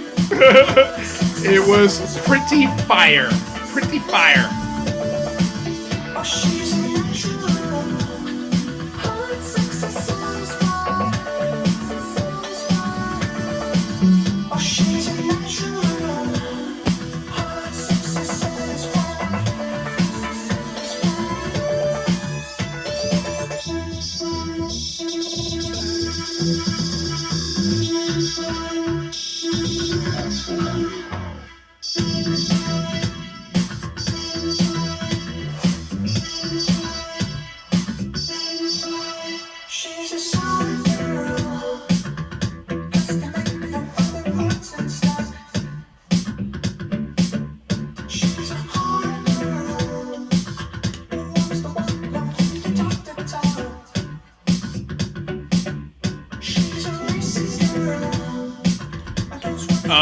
No. There's no deadline on this. That's my opinion. Pure speculation. It's a good question, but I don't think I don't think there's a deadline on anything. I think they're just trying to get out as much information in the appropriate way, making sure that the information is released in the right way so nobody gets in trouble. And that's a hard thing to get done. So that's why I don't think there's a timeline. I think it's just fighting the powers that be.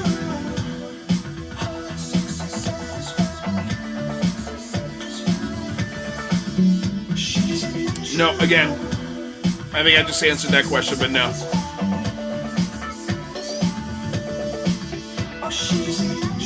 Who got stalked? Pilots?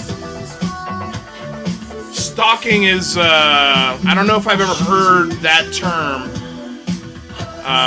used with the objects that were witnessed off the East Coast. I know there was a lot of objects out there every day for 2 years from what they said, but I don't know if I've ever heard anybody say that they were stalking our pilots. But I could be wrong. Maybe I'm wrong on that. Yes, Jane. Yes, Jane. Do you have a jacket with pointy little shoulders like that? I thought it was a pretty fierce jacket. Dude, Jazz was on absolute fire today. Absolute fire! Jazz! Jazz!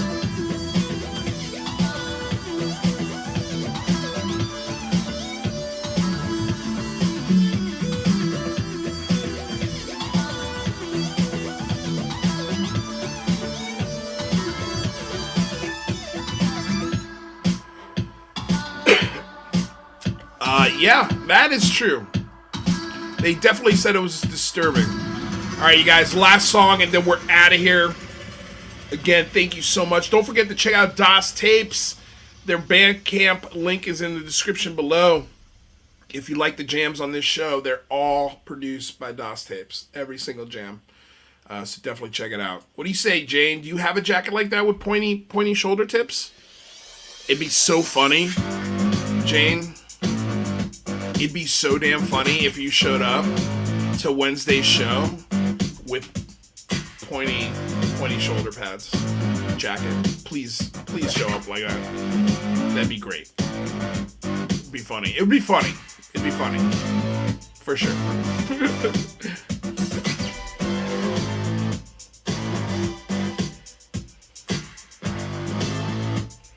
Guys, by the way, I'm getting a haircut tomorrow. Getting a haircut.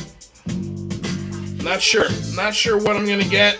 I'm gonna try and keep a lot of it, as much of it as I can. You know, I've got a ponytail now, but I'm thinking about shaving the sides, keeping the top very long. So I still got my poof, you know? You know? Look at that. It's too long, right? It's out of control. It's out of control. Yes, please. Oh my God. Whatever you gotta do. Whatever you gotta do, Jen. I think it'd be hilarious. But no pressure. Like, seriously. Don't. You know, it'd be cool if you could put something underneath the jacket. I think all you have to do is literally ball up some paper and just put it underneath a jacket that you got, so it you know, pops out. Could be funny. Love it. Maybe I could tape some on. Shave the sides, keep a UFO on top. I think that's the plan, Case for Infinity. I think that's the idea.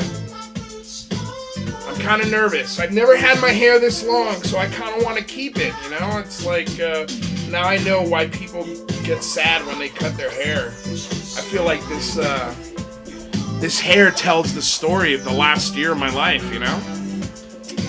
His description of how the UFOs works is very similar to Bob Lazar. Please ask about that on Friday.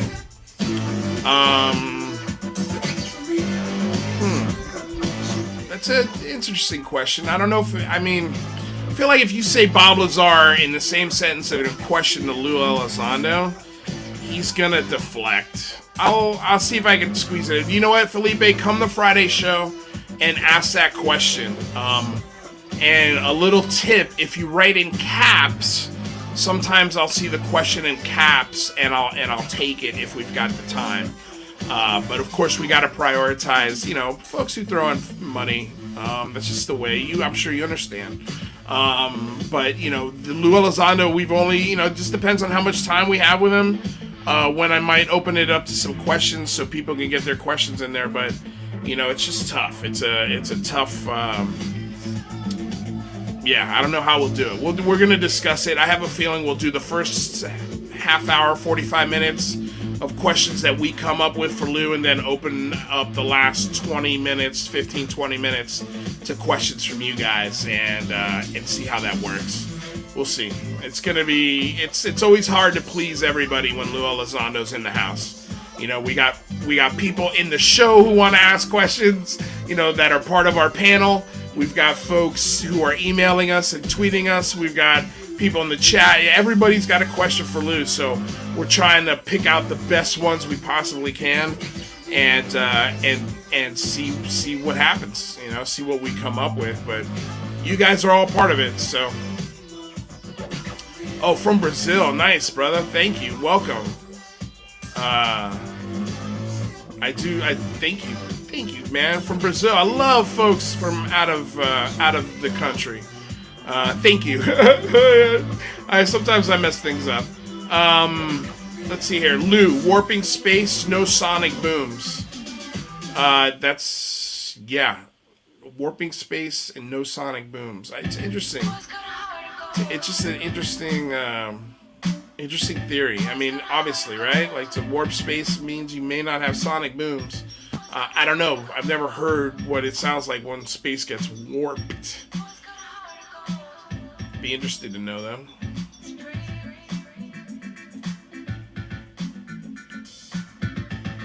All right, last jam, guys.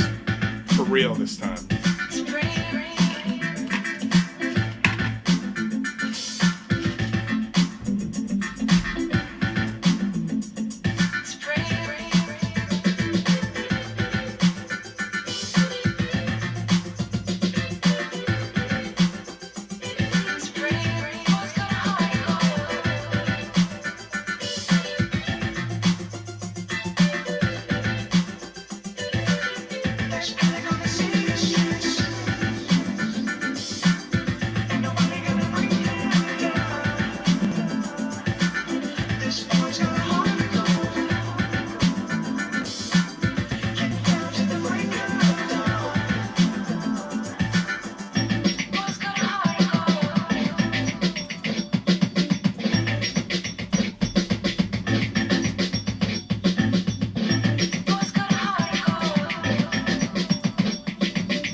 All right, you guys.